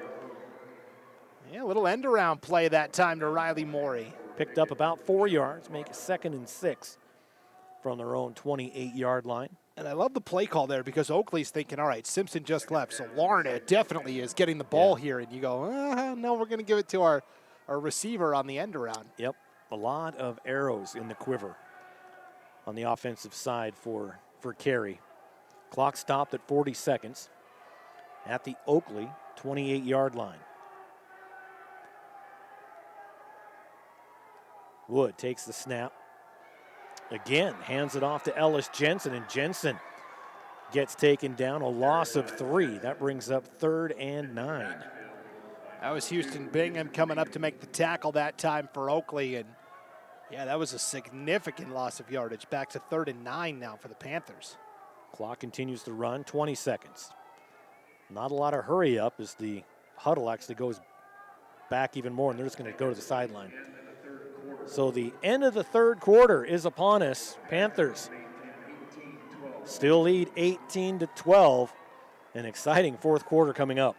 Tonight's game on IdahoSports.com brought to you in part by Clark's for Shopping. For over 90 years, Clark's for Shopping has been the place to go in Oakley for all your grocery, produce, dairy, and now hot stuff pizza. From the entire friendly staff at Clark's for Shopping, good luck, Hornets. Also, Heartland Ag, they are application. At Heartland Ag, application is what they do. From case and RBR application equipment, tanks, trailers, and all your spraying and spreading needs. Located in Burley, give them a call at 800-994-9120 or find them online at heartlandag.com. AMI Supply provides agricultural and industrial equipment and tools for the Burley area. They're also sponsoring tonight's broadcast. The friendly staff at AMI Supply will help you find the tools you need for any project, and they guarantee you'll be satisfied with their service. Call them today at 208-678-4632 or stop in at 719 Overland Avenue in Burley. And All Red Precision Millwork in Carey provides custom molding and specializes in architectural millwork. All Red Precision Millwork is proud to support the Carey Panthers and wants to wish them good luck at state this year. And I've got time for one more. John's Heating is a family-owned business that has been serving the Wood River Valley since 2001, offering the very best that Lennox has to offer for all your heating and cooling needs. Go Panthers from everyone at John's Heating. All righty. Here we go. Start of the fourth quarter. 3rd and 9 for Carey, going right to left now from the 31-yard line. Wood is going to keep it himself, and he's going to get tackled at the 30-yard line. Nice tackle put on there by Bryce Sevier. A lot of guys coming back for Oakley next year. Sevier, one of them. Bridger, Duncan, Cooper, Beck. And if you're a Carey fan, you look at your roster and go, let's see, we're going to lose Larna. We're going to lose Jensen. We're going to lose Connor Simpson. We're going to lose a lot of seniors here. Carson Perks, Preston Wood, just a sophomore. And he has come a long way, the coach has told me this year, of really maturing over the course of the season as a sophomore. Wood back to pass, throws to Simpson on the sideline. And he gets brought down at the 15, but they move the chains, and another complete pass by Preston Wood. What a nails throw there from Preston Wood on 4th and 6. Delivers 15 yards to Connor Simpson. Calm, cool, under pressure. You mentioned just a sophomore. The job this year was to get veterans, upperclassmen, to buy into the leadership. The challenge next year will be, can I bring the next wave of Panthers along with me? Right. Totally different challenge next year. And on the snap, the officials blow it dead. And that's going to be a penalty against Carey. False start. So that takes them back 5. Repeat first down. 1st and 15 now from the 20. 10:52 left in this semifinal game. Man, that's a big penalty because it moves it back to the 20. And Carey wants the clock to run. We're down to 10:45 and counting, already up a score. If they punch it in and go up 2 scores, Oakley doesn't have a lot of time left. But we saw the last time Carey had a drive move backwards. Yep. It was because of penalties. And Oakley can score quickly. They were up 12-0 there in the first quarter pretty quickly. Yeah. Here we go, 1st and 15 after the penalty. Under center is Wood. Wood turns, pitches, gives it to Simpson, coming to the near side, breaks away from one tackler, and gets all the way down to the 10, maybe the 11. Another nice run by Connor Simpson. Yeah, 9 yards for Simpson there. And so we talk a lot about Connor Simpson, and, he's 5'4". And, but what helps him as a runner is it's hard to bring him down because it's a small target to try and tackle as well as a defender. Low center of gravity. Yeah, as a defender, it's easier to bring down a taller guy because there's more you can aim for. But with Connor Simpson, he slips out of a lot of grasps. It's like tackling a bowling ball. Yeah. 9:45 to go. In the shotgun, gives it to Larna. Larna goes right, cuts left, has some room, Gets inside the 5 to the 3. And that's a first down, first and goal. Let's see where they spot it from the 4-yard line. Another great run by Larna. Looked like he was going to go straight down the middle, saw what the defense was doing, made a quick cut to the left, and gets it inside the 5. Great 7-yard run there from Colton Larna. And now, you know, the Panther fans starting to get a little more pep in their step. Yeah. Wood under center this time. Gives it to Larna. Larna up the middle. Boy, and he gets hit immediately by Houston Bingham, the senior. Pushes him all the way back to the 12-yard line just to make sure he's down. Well, you don't want to get hit by Houston Bingham. 6 foot, 215. That's a big body coming at you. So last year, the Oakley leader, you know, I thought emotionally was Dace Jones, right? Yeah. Big, great two-way athlete. Always brought the hammer on defense, and it really looks like Bingham has kind of taken the torch from Dace Jones as kind of the enforcer on defense, the guy that sets the tone. First and goal, second and goal from the 5, under center again. Rolls to his right, has a man in front of the end zone, off his fingertips, intended for Riley Morey. Could not bring it in. Nice defense by Bridger Duncan to knock that ball away. Yeah, it was a nice recovery by Duncan because Morey had a step. Duncan was able to recover and just stick his hand out and throw it incomplete. That's a player who Wood probably wishes I had taken off and run. Yeah. Is he going to get to the end zone? No, but he's going to get, you know, down to the 3, maybe the 2. 8:51, clock is stopped here in the fourth quarter. Third and goal from the 5. Carey going right to left. Short time, they better get it off. They do. They give it to Simpson. Simpson goes right, cuts back inside, and he'll get taken down just shy of the goal line. Clock continues to run, and that brings up 4th and goal from the 1. What do you do here? I think you line up with Wood and just let him in. Because Wood's a taller guy, right? I don't know. It's 6 foot. 6 foot. He can stretch. That interior line for Oakley has been so tough tonight, though. He's got Simpson to his left, Larna to his right. They give it to Simpson. Simpson, he's going to get stopped at the 1. The Oakley defense comes up huge on that one, and they'll get the ball back on downs at their own 1-yard line. Yeah, and you saw the frustration there from Tegan Kirkland, the senior offensive lineman, slamming the turf in frustration because Carey couldn't get the 1 yard that they needed. Great job by Oakley's defensive line, and Simpson got that carry out of the shotgun. I thought he was going to bounce it outside, and he decided, nah, I'm going to take the path of least resistance, the straightest path, and tried to go up the middle and couldn't get it. Wow, what a stop for Oakley defensively. Tonight's game is brought to you in part by Hardy Farms. For over 50 years, Hardy Farms in Oakley has been growing some of the best spuds in Idaho. Hardy Farms is a proud supporter of all the student athletes at Oakley High School and wants to wish them good luck at state. And Mike's Pump Service is a proud supporter of Oakley Athletics. Call Kevin for your pump service needs at 208-650-8297. Pickett under center, and the flags fly. And I think, I'm not sure if there was a skirmish or if they just fell down. I think that's Perks as they come back. The officials are going to talk. Let's see what the call is.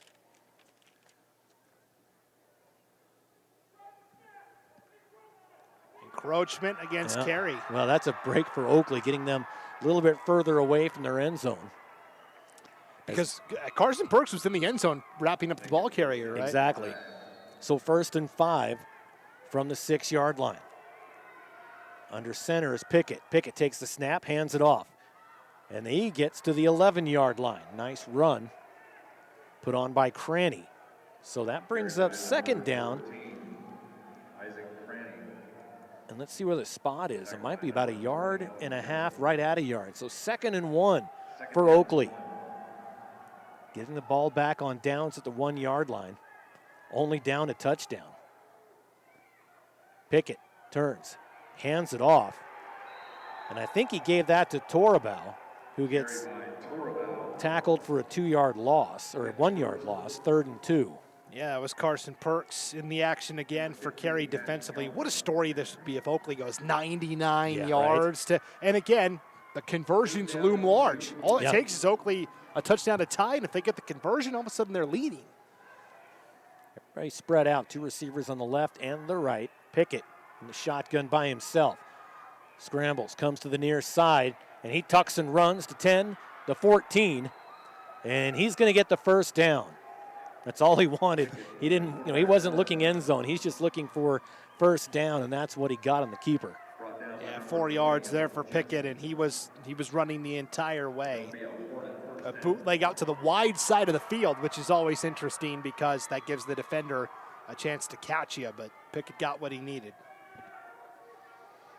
So 1st and 10 from their own 15-yard line. Oakley moving left to right, 6:50 on the clock. Takes the snap. Looks. Caught. That's caught by Duncan. Duncan stays on his feet finally, brought down at the 30-yard line. So a 15-yard reception moves to chains, and they are meticulously matriculating down the field. Oh, a lot of traffic there on that last throw. There was another Oakley receiver plus 2 Carey defenders. They were all bunched in together there, but wow, somehow Duncan came away with it for 15 yards in the first down. He's such a big guy, he's always going to get yards after the catch, always. Pickett being rushed, throws, complete, and brought down. That's a catch by number 16, William Pregitzer. And he gets 5 yards on that one, so it'll be 2nd and 5, and there's a player down on the field. Is that Pregitzer? Yeah, it was. So Pregitzer made the catch on the middle screen, and then it was pretty well defended by Nick Versus, who made the tackle, and as he brought Pregitzer down, he landed kind of awkwardly. So I think he's got a cramp. So Pregitzer, if you're a Pregitzer fan, they were stretching out that calf. So 6:12 to go in the 4th. They're stretching Pregitzer out. We'll keep it right here. Tonight's game on IdahoSports.com brought to you in part by Clear Creek Disposal. They're Blaine County's preferred provider of waste and recyclables hauling. Locally owned and operated by the Goita Undia family, Clear Creek Disposal is a multi-generational company offering the highest level of service and knowledge available in the industry. From taking outstanding care of customers and improving recycling awareness to providing excellent employment opportunities and running an efficient truck fleet, Clear Creek is dedicated to providing outstanding service at all levels of its operations. Go Panthers from Clear Creek Disposal. Don't forget about Wayne Pulsifer Construction. They've been a family-owned and operated company for 25 years. They specialize in residential and commercial remodels, repairs, and new construction. Quality and craftsmanship is top priority, and that's why they do the majority of the work themselves. Give Wayne or Jake a call. Wayne at 240-0380 or Jake at 852-1243. Here we go. 2nd and 5 to go. Quick pass. Ball's up in the air. He stretches out for it, and they're going to say it hit the turf. Almost intercepted by Riley Morey. It was tipped up by the receiver, Ethan Torabal. And then Morey dove for it, and the official right there on the spot saying, nope, it was trapped. Oh, where we're broadcasting at here in Holt Arena, Paul, right next to us is the replay booth where the Big Sky Conference replay official sits during the Idaho State Bengal games. I knocked on the door, but nobody's in there, so. Too bad. Yeah, too bad. Can't get a look at it. Here we go, 3rd and 5, as we're at the 6-minute mark left in this one. Pickett takes a snap, hands it off. Coming across the middle, Bridger Duncan. Torabal makes it 4th and 2 from the 38-yard line. Clock continues to run.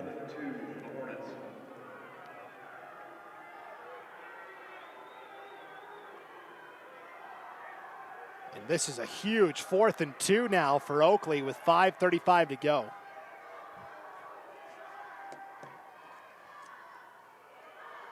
Quarterback keeper Pickett near the first down, and I don't think he got it. I I think he's short. On 4th and 2, he got 1.5. And that was just a situation where it was a read option between Pickett and I believe it was Bingham, and neither guy gave up the ball. Each guy held on to the ball too long, and because of that allowed Carey defensively to come up and make the tackle. And to me, it wasn't even close.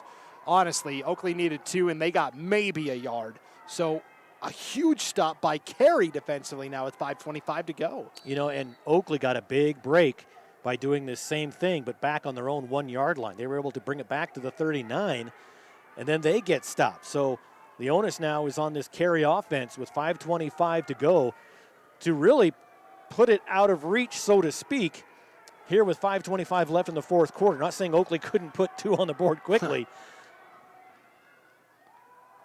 Fakes it, gives it to Perks. Perks, good stiff arm, but gets wrapped up. And a gain of 3 for Perks.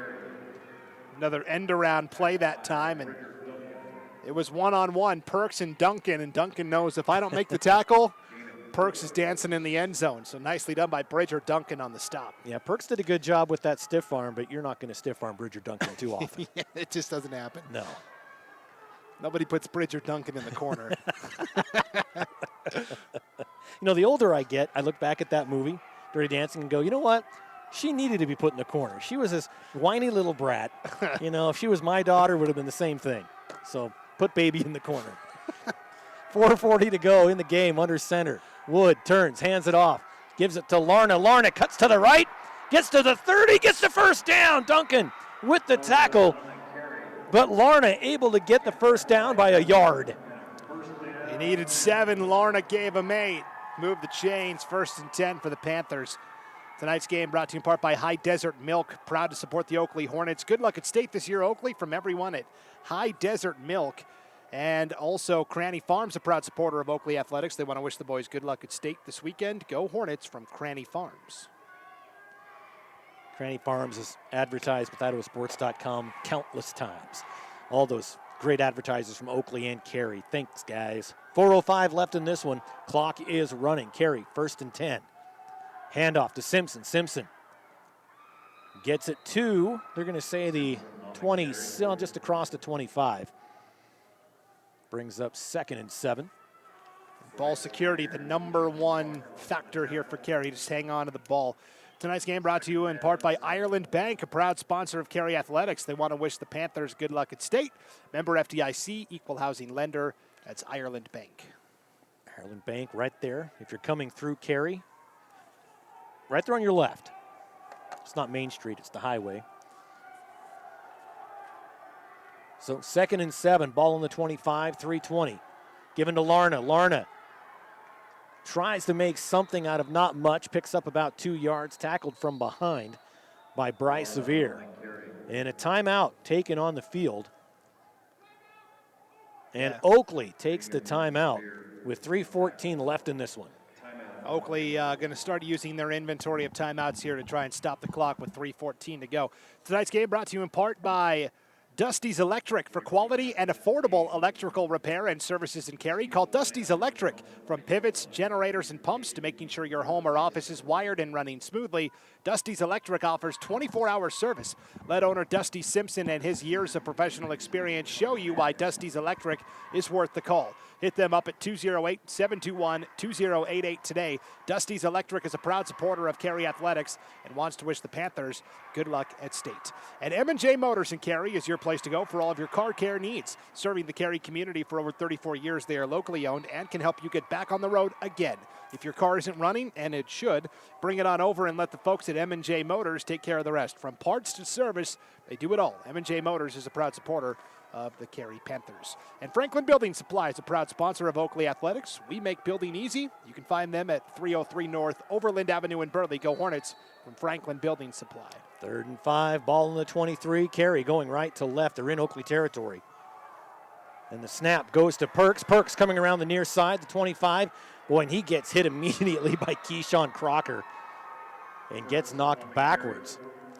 So on that run, he loses a couple of yards, and that makes it 4th and 7 from the 25-yard line. And now Crocker, it looks like a little slow to get up after the tackle on Perks. Yeah, it was a toss play out to the left side, and Perks kind of froze for a moment because it's like, I need to stay in bounds. Yeah. And then that allowed Crocker to come up and just level him. So they're going to look at Crocker, and I don't think a timeout was taken there, but maybe Oakley has to spend a timeout because of the injury. But either way, we'll let you know that tonight's game is brought to you in part by Northern Stone Supply, always proud to support Oakley Athletics. Their roots and experience with natural stone quarrying and distribution comes from over 55 years of doing business internationally. Northern Stone Supply Incorporated has a rock-solid foundation. Your guarantee of best quality selection, price, and service. Good luck at state, boys. Go Hornets from Northern Stone Supply. Also, Wybanga Dairy, a proud supporter of Oakley Athletics, wants to wish them good luck at state. Go Hornets from Wybanga Dairy. And Crocker gets up, walks off. Also want to thank Brennan Jones Construction, always supporting the student athletes there in Oakley. Everybody at Brennan Jones Construction says good luck in tonight's game. 2:55 clock's running as Carey sets up their offense. 4th and 7 at the 25. Wood by himself in the backfield and being rushed and brought down. Ethan Torabau broke right through the line, barely touched with the sack. What a big play by Torabau. Yeah, 4th and 7. Oakley brought the house. It's a gamble because if Carey completes the pass, they get the first down and probably run out the clock. And Oakley also still has 2 timeouts in their pocket at 2:42 to play, so they've got plenty of time to get a drive going here. Oakley Valley Stone has been locally owned and operated since 1948. Oakley Valley Stone offers flooring supplies, patio stones, blocks, and tiles, and also provides custom cutting of blocks or stones. Call 208-862-3450 or visit them at 204 West Main Street in Oakley. Oakley Valley Stone is operated by Jim and Dave Birch and proudly supports Oakley Athletics. Good luck at state, boys, from Oakley Valley Stone. So on turnover on downs, Oakley ball at the 33-yard line on the snap. It's blown dead, and that's going to push Oakley back 5 yards.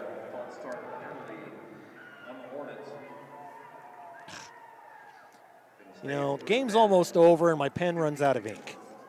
I got Luckily, you. I'm okay. I'm good. I appreciate it. I've got my Idaho Sports pen. Mr. Executive is too good to use my pens. It's all good. Yeah. This is what we're talking about here. 2:41 to go. Yes. Oakley's got to drive 72 yards here to get the tying touchdown. And again, a conversion could give them the lead. Pickett back to throw. Going deep for this one, and it's caught at the 48. Bridger Duncan. How many yards did you say he has to go? He's going to do it. Touchdown. Bridger Duncan. What a catch. And I'm looking for flags. I don't see any. And it's a touchdown. 72-yard touchdown from Porter Pickett to Bridger Duncan. Boy, I love when I say something and then the team immediately makes me look smart. But okay, and now tied 18-all with 2:30 to go, and it all comes down to this 2-point conversion. Nobody has been able to get 2 points tonight. Is this where Oakley's fortunes change finally? Well, if you're an Oakley fan, you really hope so, because there's only 2:30 left. Well, they have to go 72 yards, Paul. Well, there it is. Touchdown. Just like they drew it up. They have us mic'd up in their helmets, I believe, and they said, hey, Bainey, watch this. And what a catch. It was a pass right over the middle, and Bridger Duncan does what he does best. He just broke free, caught it, and here we go. 2-point conversion underway. And it's given to Houston Bingham. Bingham, he's going to get wrapped up, stays on his feet, gets a final push, and they're going to say, no good. 2-point conversion, no good. He stopped at the 1-yard line, and the score remains 18-18 with 2.5 left in regulation, I'm going to say. Oh, they tried. We could have overtime. Well, 2:30 is a lot of time left for Carey as well on this drive coming up here, but man, Oakley, they tried the old student body, push the pile, and the officials will let that slide for a little bit. Not enough from the 3-yard line where Oakley was at. Well, especially in a semifinal game with 2.5 left, they're not going to call that. Yeah, right. Right. Definitely not. There's your globe of death you were talking about earlier. Oh, man. What a game. So, Oakley will kick off to Carey. Carey has 2.5 minutes to punch it in, and it's 2.5 minutes. So, is there a too quick component? Is there a too slow component? I mean, how do you manage that? Well, and Carey's got all 3 timeouts to work with here. Oakley, because they scored on the one play, they've still got 2 timeouts. Correct. So you could have Carey go 3 and out quickly, Oakley get the ball back, and that's very true as well. 2:30 with these 2 teams is an eternity. So how do you kick this? When you're saying, Cranny, when you're going out to kick, do this. I think he's done a really good job tonight of kicking it between the 30, which is where the second line for the Panthers is, and the 10, which is where Carson Perks is at. He's done a great job of hitting those line drive kicks. Perks has had a tough time with those tonight. And he does it again, a little worm burner picked up by Perks at the 18. Perks going to come back the other side. Wood lays a block. Perks still on his feet coming to the near side and gets tackled out of bounds short of the 30. So better than a touchback. as they'll be at the 29-yard line, 71 yards. I mean, with 2:22 to go, you talked about overtime, and yeah, we could be at overtime 18-18. We could easily be at overtime 24-24 as That's well. true. Very, very, very true. It's really surprised / shocked me that neither team has been able to get a 2-point conversion tonight. Yeah. I mean, the odds have got to kick in at some point. But that just goes to show the two tough defenses. Wood throws to the outside to Simpson. And he gets tackled immediately by Ethan Torabau. Pickup of a couple of yards. And Torabau's had a tough night on offense. We've talked about, right? Still minus yardage rushing. Right. But he's okay. It's not my night on offense. I'm bringing it on defense. He had that sack on 4th down on the last drive, and a big tackle there to get Connor Simpson for a gain of 3. So clock's running under 2 minutes. Minute 50. 2nd and 7 from the 32. Wood. He's gonna have to run it himself, and he gets to the 37-yard line. And how big is that fumble recovery now? You know, this game really came down to who's going to make the mistake and who's going to capitalize on said mistake. They've had multiple turnover on downs on both sides, so that kind of evened things out. But that one fumble might come back and be the difference. Yeah, well, so Carey takes their first time out here. So each side has 2 timeouts remaining with 1:44 to go. And really, Carey twice has gotten turnovers. Preston Wood had that interception right before halftime in the end zone. And then Nick Verse has had the fumble recovery around the 5-yard line. Yeah. So, that's twice tonight where Oakley was marching the ball in and Carey was, looking for anything and were able to get the takeaways. And Carey, meanwhile, hasn't committed a turnover. Yeah, yes, they've turned it over on downs. Right. But so is Oakley. And so for Carey tonight, clean football and the 2 takeaways and a 2-point conversion, a lot of 2s here, Paul, could be the difference. Which is a 180 from how they started the season. Yeah.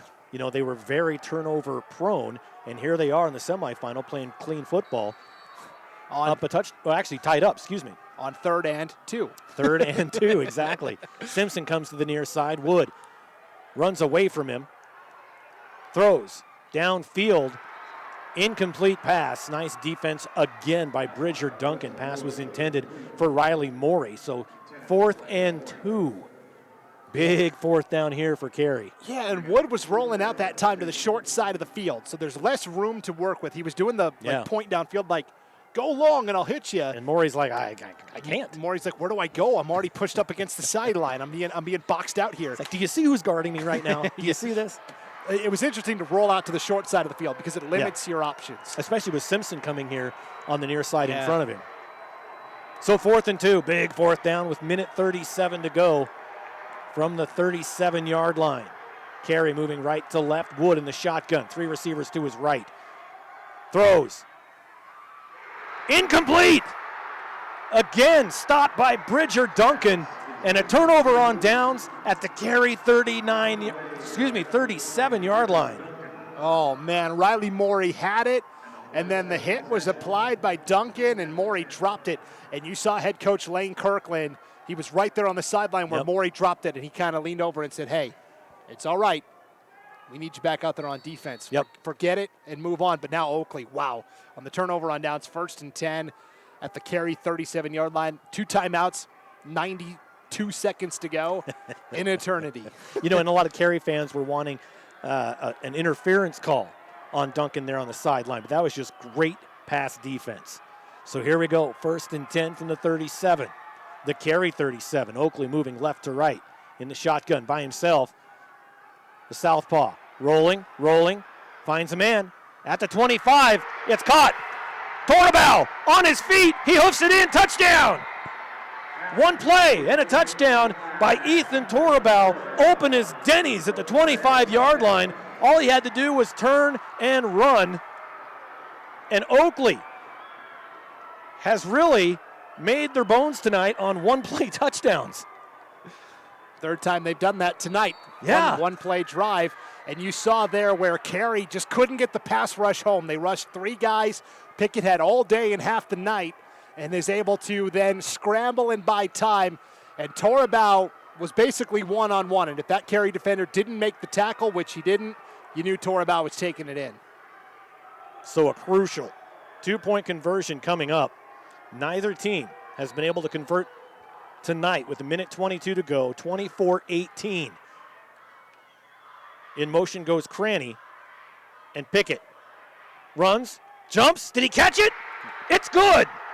And a jump throw by Pickett at the corner of the end zone. It looked like Pickett was going to run it.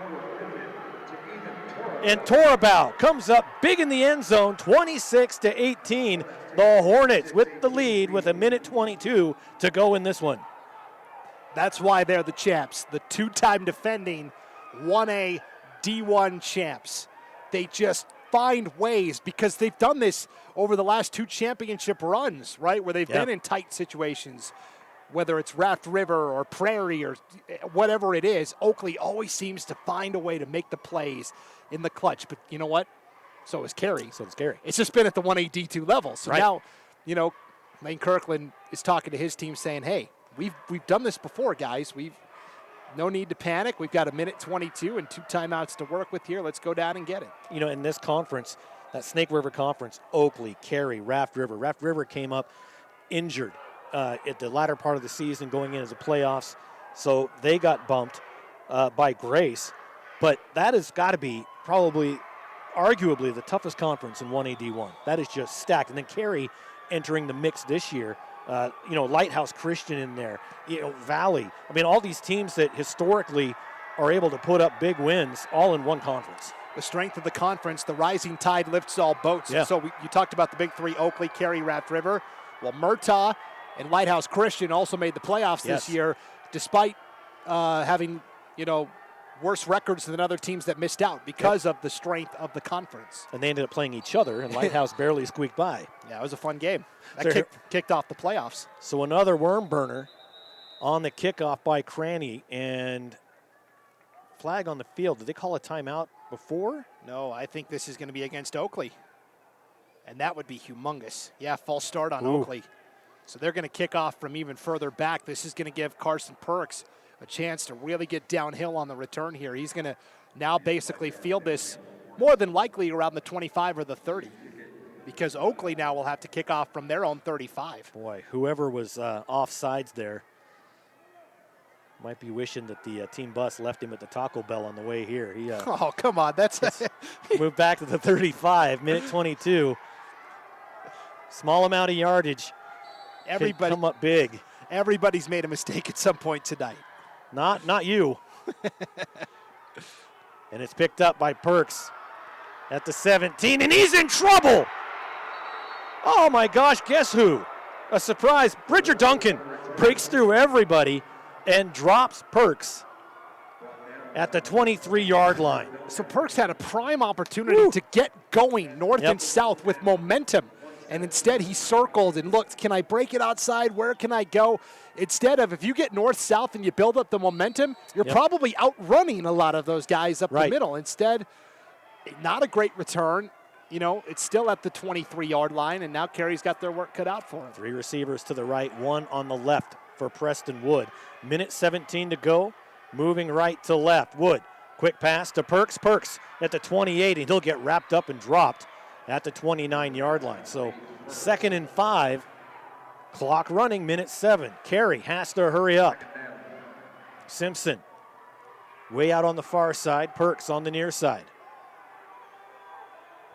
2nd and 4, takes the snap, looks, another quick pass to Perks, and the ball's loose on the ground. And recovered by Preston. Wood. Yeah, Preston Wood. So I don't know if that was a designed hook and lateral play. I think it was. Or if that was just such a hard hit by Oakley defensively that the ball popped out. But I'm with you, Paul. It kind of looked like it was set up for the hook and lateral, and Oakley very smartly defended it. Now, they still gained a yard on that play, so I guess technically the reception goes to Morey, I guess, right? Yes, he was the guy on the pitch. So 3rd and 5, ball on the 28-yard line, 46 seconds to go. Not a lot of time for Carey. As the winner of this game will move on to championship next week. Maybe Thursday, I heard, because ISU has a game, but it also depends on that Grace Camiai game on Saturday. ISU has not just a game, but the game, the Battle of the Domes against the Idaho Vandals. It's going to be a good battle. Well, Logan Green's going to be watching, right? Yeah, right. Yeah. Here we go. 3rd and 5, 46 seconds. Wood in the shotgun, going deep, has a man. Simpson overthrows him. Incomplete. 4th and 5 for Carey. Do or die for the Panthers. Down a touchdown with 41 seconds left. Yeah, only one timeout remaining for Carey. You feel like, I mean, this is it right here. This is the game. Got to get the 5 yards to keep the drive going. So the Carey Panthers season and Lane Kirkland's career comes down here. 4th and 5 from the 28.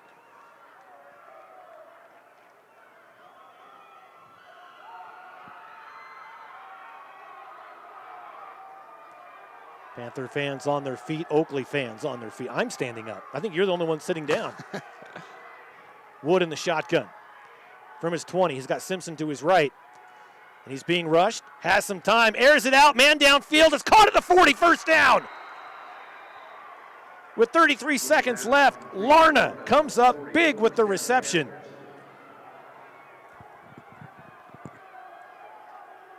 Scramble drill, kept it alive. The Oakley pass rush was there, but Wood bought extra time, found Larna for the 12-yard gain. Only 27 seconds. Clock is running. 3 receivers to the right. Takes the snap. Being rushed. Airing it out downfield. Has a man. It's caught by Simpson. It was tipped by Cranny, and Simpson gets the rebound at the 20-yard line. 15 seconds. Clock stops to move the chains. You got to spike it if you're Carey or use that last timeout. I'd prefer to spike it here, but oh my goodness, that was through the hands of an Oakley defender. I didn't see which guy it was, but Oakley had a chance at the interception, went off his hands and right into the arms of Connor Simpson, the smallest guy on the field. What an incredible play, all the way down to the 20, like you said. Duncan was in there, Cranny was in there. Guarantee it was one of those two. Tip drill, and it goes to Connor Simpson at the 20. 15 seconds left, 26-18. And I wish Carey didn't take the timeout here. I wish they would have gone up and spiked the ball, because now it takes away the possibility of a run play. You have no timeouts left, only 15 seconds. With one timeout, you could have tried to get Connor Simpson on a run on the edge. No, they're on the right hash, going right to left. 3 receivers on the right. Wood takes it. Under pressure. Torabau. In pursuit. Wood throws. Incomplete. Tried to get it to Larna. He wants a flag. He's not going to get it. William Pregetzer in on the pass defense. Oh, there's a flag on the far side with 6 seconds left. I think that might be an illegal block against Carey as Wood was reversing back the other way. The Carey defender might have clipped a little bit of Oakley. But, boy, with the scramble drill, that took a lot of time off the clock. Yeah, it did. We're down to 6 seconds left now. So the officials talking it over.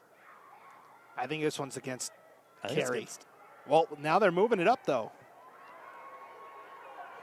Oh. Roughing the passer is the call. And what a huge, huge call for Carey. That can't happen if you're Oakley. You have to be, and I know Oakley prides themselves on hitting hard and playing tough defense, but that can't happen. You cannot do that, because now the ball's at the 10. 1st and goal from the 10, but the down marker really doesn't matter. Right. With 6 seconds left, 26-18. It could come down to this. Wood in the shotgun takes the snap. Being rushed. Throws as he's being sacked, and time expires. And there's a flag after the play is dead. Oakley is out on the field, and an official throws a late flag. Yeah, Wood was under duress from the start, tried to throw it out to Tegan Kirkland, the offensive lineman, and this might be an ineligible player touching the ball. I think that's what it is. And they're going to call it in, I'm going to guess. Yeah, they're going to decline that. It was, because Tegan Kirkland, the offensive lineman, was the guy who caught the ball, or tried to catch the ball. So, yeah, that's it. Well, he wasn't really expecting it. Right. But it was, sack or try and throw. So what a game to start the semifinal weekend here in the Idaho State Football Playoffs. Oakley looking for the three-peat as they'll line up. And it's an interesting thing where the teams that lose both semifinal games both get a third-place trophy. So there's 2 third-place winners in the football ranks. I think they should make the losers of the semifinals play each other for that third place. And every basketball coach is going, that's a terrible idea. We don't want our guys to play another game. That's true. Especially at the 8-man level. Especially. Yeah. Well, what a heartbreaking loss for Carey as their season comes to an end in the semifinals, losing 26-18. They have to come out of the 40s. They'll line up to accept the third-place trophy. So now Oakley will sit back. They have to wait a couple of days as Grace and Cami play right here at Holt on Saturday in the morning, 11 o'clock. You and I will be here. You go ahead and start. I'll going to grab breakfast. And it'll be fashionably late. Yeah. So Lane Kirkland finishes his coaching career at 196-42. Classy guy.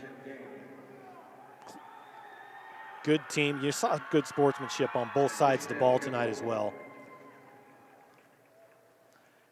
Senior heavy team is this Carey Panther roster. So coming in next year, the cards will definitely be stacked against them. We'll see who takes Lane Kirkland's place, but he's going to have a lot of work in front of him in the offseason. And it's a shame that, like you said, these two had to meet in the semifinals in terms of Max Prep's ranking. These were the top 2 teams in Idaho this year, but because the bracket, awards the district champs, which I think they should. Yep. This is the way it goes. I mean, it's a shame somebody had to lose, but what a battle, no doubt. Well, the third-place trophy has been given out. The teams are now coming together for photos. So, again, the Hornets win 26-18. We're going to take a quick break and be back with our IdahoSports.com Player of the Game presented by the Idaho Transportation Department right after this. Yeah, I know a little something about myths. Like the myth that speeding isn't dangerous. Oh, and that myth you can tailgate at a safe distance. Or that you could safely weave in and out of traffic. Don't be fooled by myths. You'll get yourself into a hairy situation. Stay focused on the road. Be a legend like me. Have you heard the one about Charlie over at Pay Lake? Look at that. The unmistakable swagger of someone fully covered with health insurance through Your Health Idaho. Health yeah! Enroll by December 15th and you could qualify for quality health insurance starting at $0 a month. I'm Rick. I live here in Rupert. The more that we can keep the virus under control, the better for everyone, and especially people with disabilities that comes with being aged, because usually have other underlying issues. I actually suffer from diabetes now, so that even increases my odds that if I do get the virus, it could be devastating for me. Taking the hard path isn't always easy. It takes courage and determination to do hard things. Quitting tobacco and vaping is possible. You decide when. We'll show you how. Learn more at projectfilter.org or call 1-800-QUIT-NOW.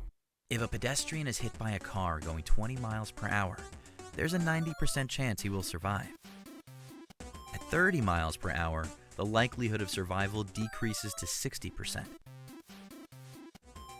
And at 40 miles per hour, it goes down to 20%. 10 miles per hour makes all the difference. You're in the driver's seat. You have the power to save lives.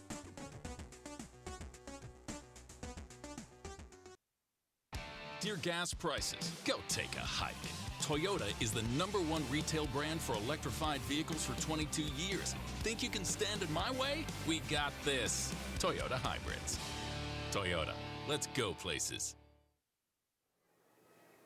All right, welcome back again. Your final score, Oakley staying on the path to a three-peat by beating Carey 26-18. And really not overstating when I say this was an instant classic of a semifinal game.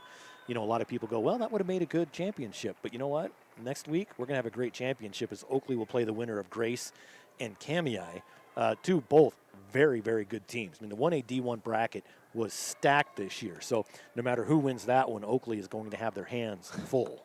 And yet it is the Oakley Hornets still sitting at the top of the perch until somebody can knock them off. But, man, Oakley went up 12-0 early, and then Carey tied it at 12-12 at halftime. Then Carey had the ball for like the entire third quarter and then surged ahead. And then Oakley scores 14 unanswered to come from behind and earn the win. Just like you said, instant classic. Instant classic indeed. As the championship game now is guaranteed to be next week here at Holt Arena. And from what I understand, it's probably going to be played on Thursday, depending on how many other games come over here. Based, looking at it on paper, could be about 4 games here next week, 3 to 4 games, depending on how the rest of the week goes. And you and I, we talked about during the break about, all right, good game. Oh, we got 6 more of these that we're going to be doing together over the next 2 days here at Holt Arena. I love it when they pack in games. And in fact, I texted Ty Jones last Sunday, I think, and I was like, so are you going to pack in Holt Arena? And he says, yes, we are. I'm like, all right, Ty, thanks. I mean, we're doing the entire 1A D1, the entire 2A semifinals as well. The 4A in there, yeah, for 1A, good measure. 1A D2 as well. 3A. So, yeah. Everything but 5A. Yeah, that's all right, though. That's yeah. I'll let the other more acclaimed broadcasters handle that. You know what? I am right there with you. Right there with you. Well, again, final score 26-18. One last thing to do, and that's to award our IdahoSports.com Player of the Game, presented by the Idaho Transportation Department, and it was a very short discussion. Number 11, Porter Pickett, the senior quarterback for Oakley. Yeah, Porter Pickett tonight, 12 of 21 passing, 189 yards, 3 touchdowns, an interception that wasn't his fault. But really, it was when his team needed him the most. He delivered on the 72-yard touchdown pass to Bridger Duncan, and then the 37-yard touchdown pass and subsequent 2-point conversion pass to Ethan Torabau. Each of those drives covered one play where basically Pickett all night scrambled really well, bought extra time, which allowed him to complete some of those bigger throws downfield. So Carey came into the game saying we're not going to be beat on the home runs, and then it got to the fourth quarter, and Oakley smacked a couple of homers on a couple of big plays. So, huge. Porter Pickett, well-earned IdahoSports.com Player of the Game. Well, this has been an IdahoSports.com GameStreams production of the 2022 1A D1 Football Playoffs tournament coverage on Idaho Sports, presented by Project Filter, Your Health Idaho, the Idaho Department of Health and Welfare, and the Idaho Transportation Department. Also brought to you in part by Valleywide Cooperative and your local Toyota dealers, as well as our local advertisers, Burley Physical Therapy, Lookout Credit Union, Brennan Jones Construction, Clark's for Shopping, Harlow, good guy out there, Heartland Ag, AMI Supply, Cranny Farms, Oakley Valley Stone, Hardy Farms, Franklin Building Supply, Northern Stone Supply, High Desert Milk, Mike's Pump Service, Wybanga Dairy, Wayne Pulsifer Construction, and for Carey, Dusty's Electric, Clear Creek Disposal, Rancher's Supply, All Red Precision Millwork, John's Heating, Valley Tile and Floor and Haley, M&J Motors, and Ireland Bank. Again, thanks for joining us tonight as Oakley defeats Carey by a score of 26-18. Congratulations again to our IdahoSports.com Player of the Game, presented by the Idaho Transportation Department, Porter Pickett. My broadcast partner, the Brandon Bainey, and everyone else behind the scenes here at IdahoSports.com. I'm merely Paul Kingsbury. Have a good night, everybody. This has been a presentation of IdahoSports.com GameStreams. This broadcast is copyrighted to IdahoSports.com. Any rebroadcast, retransmission, or other use of this broadcast without the expressed written consent of IdahoSports.com is strictly prohibited.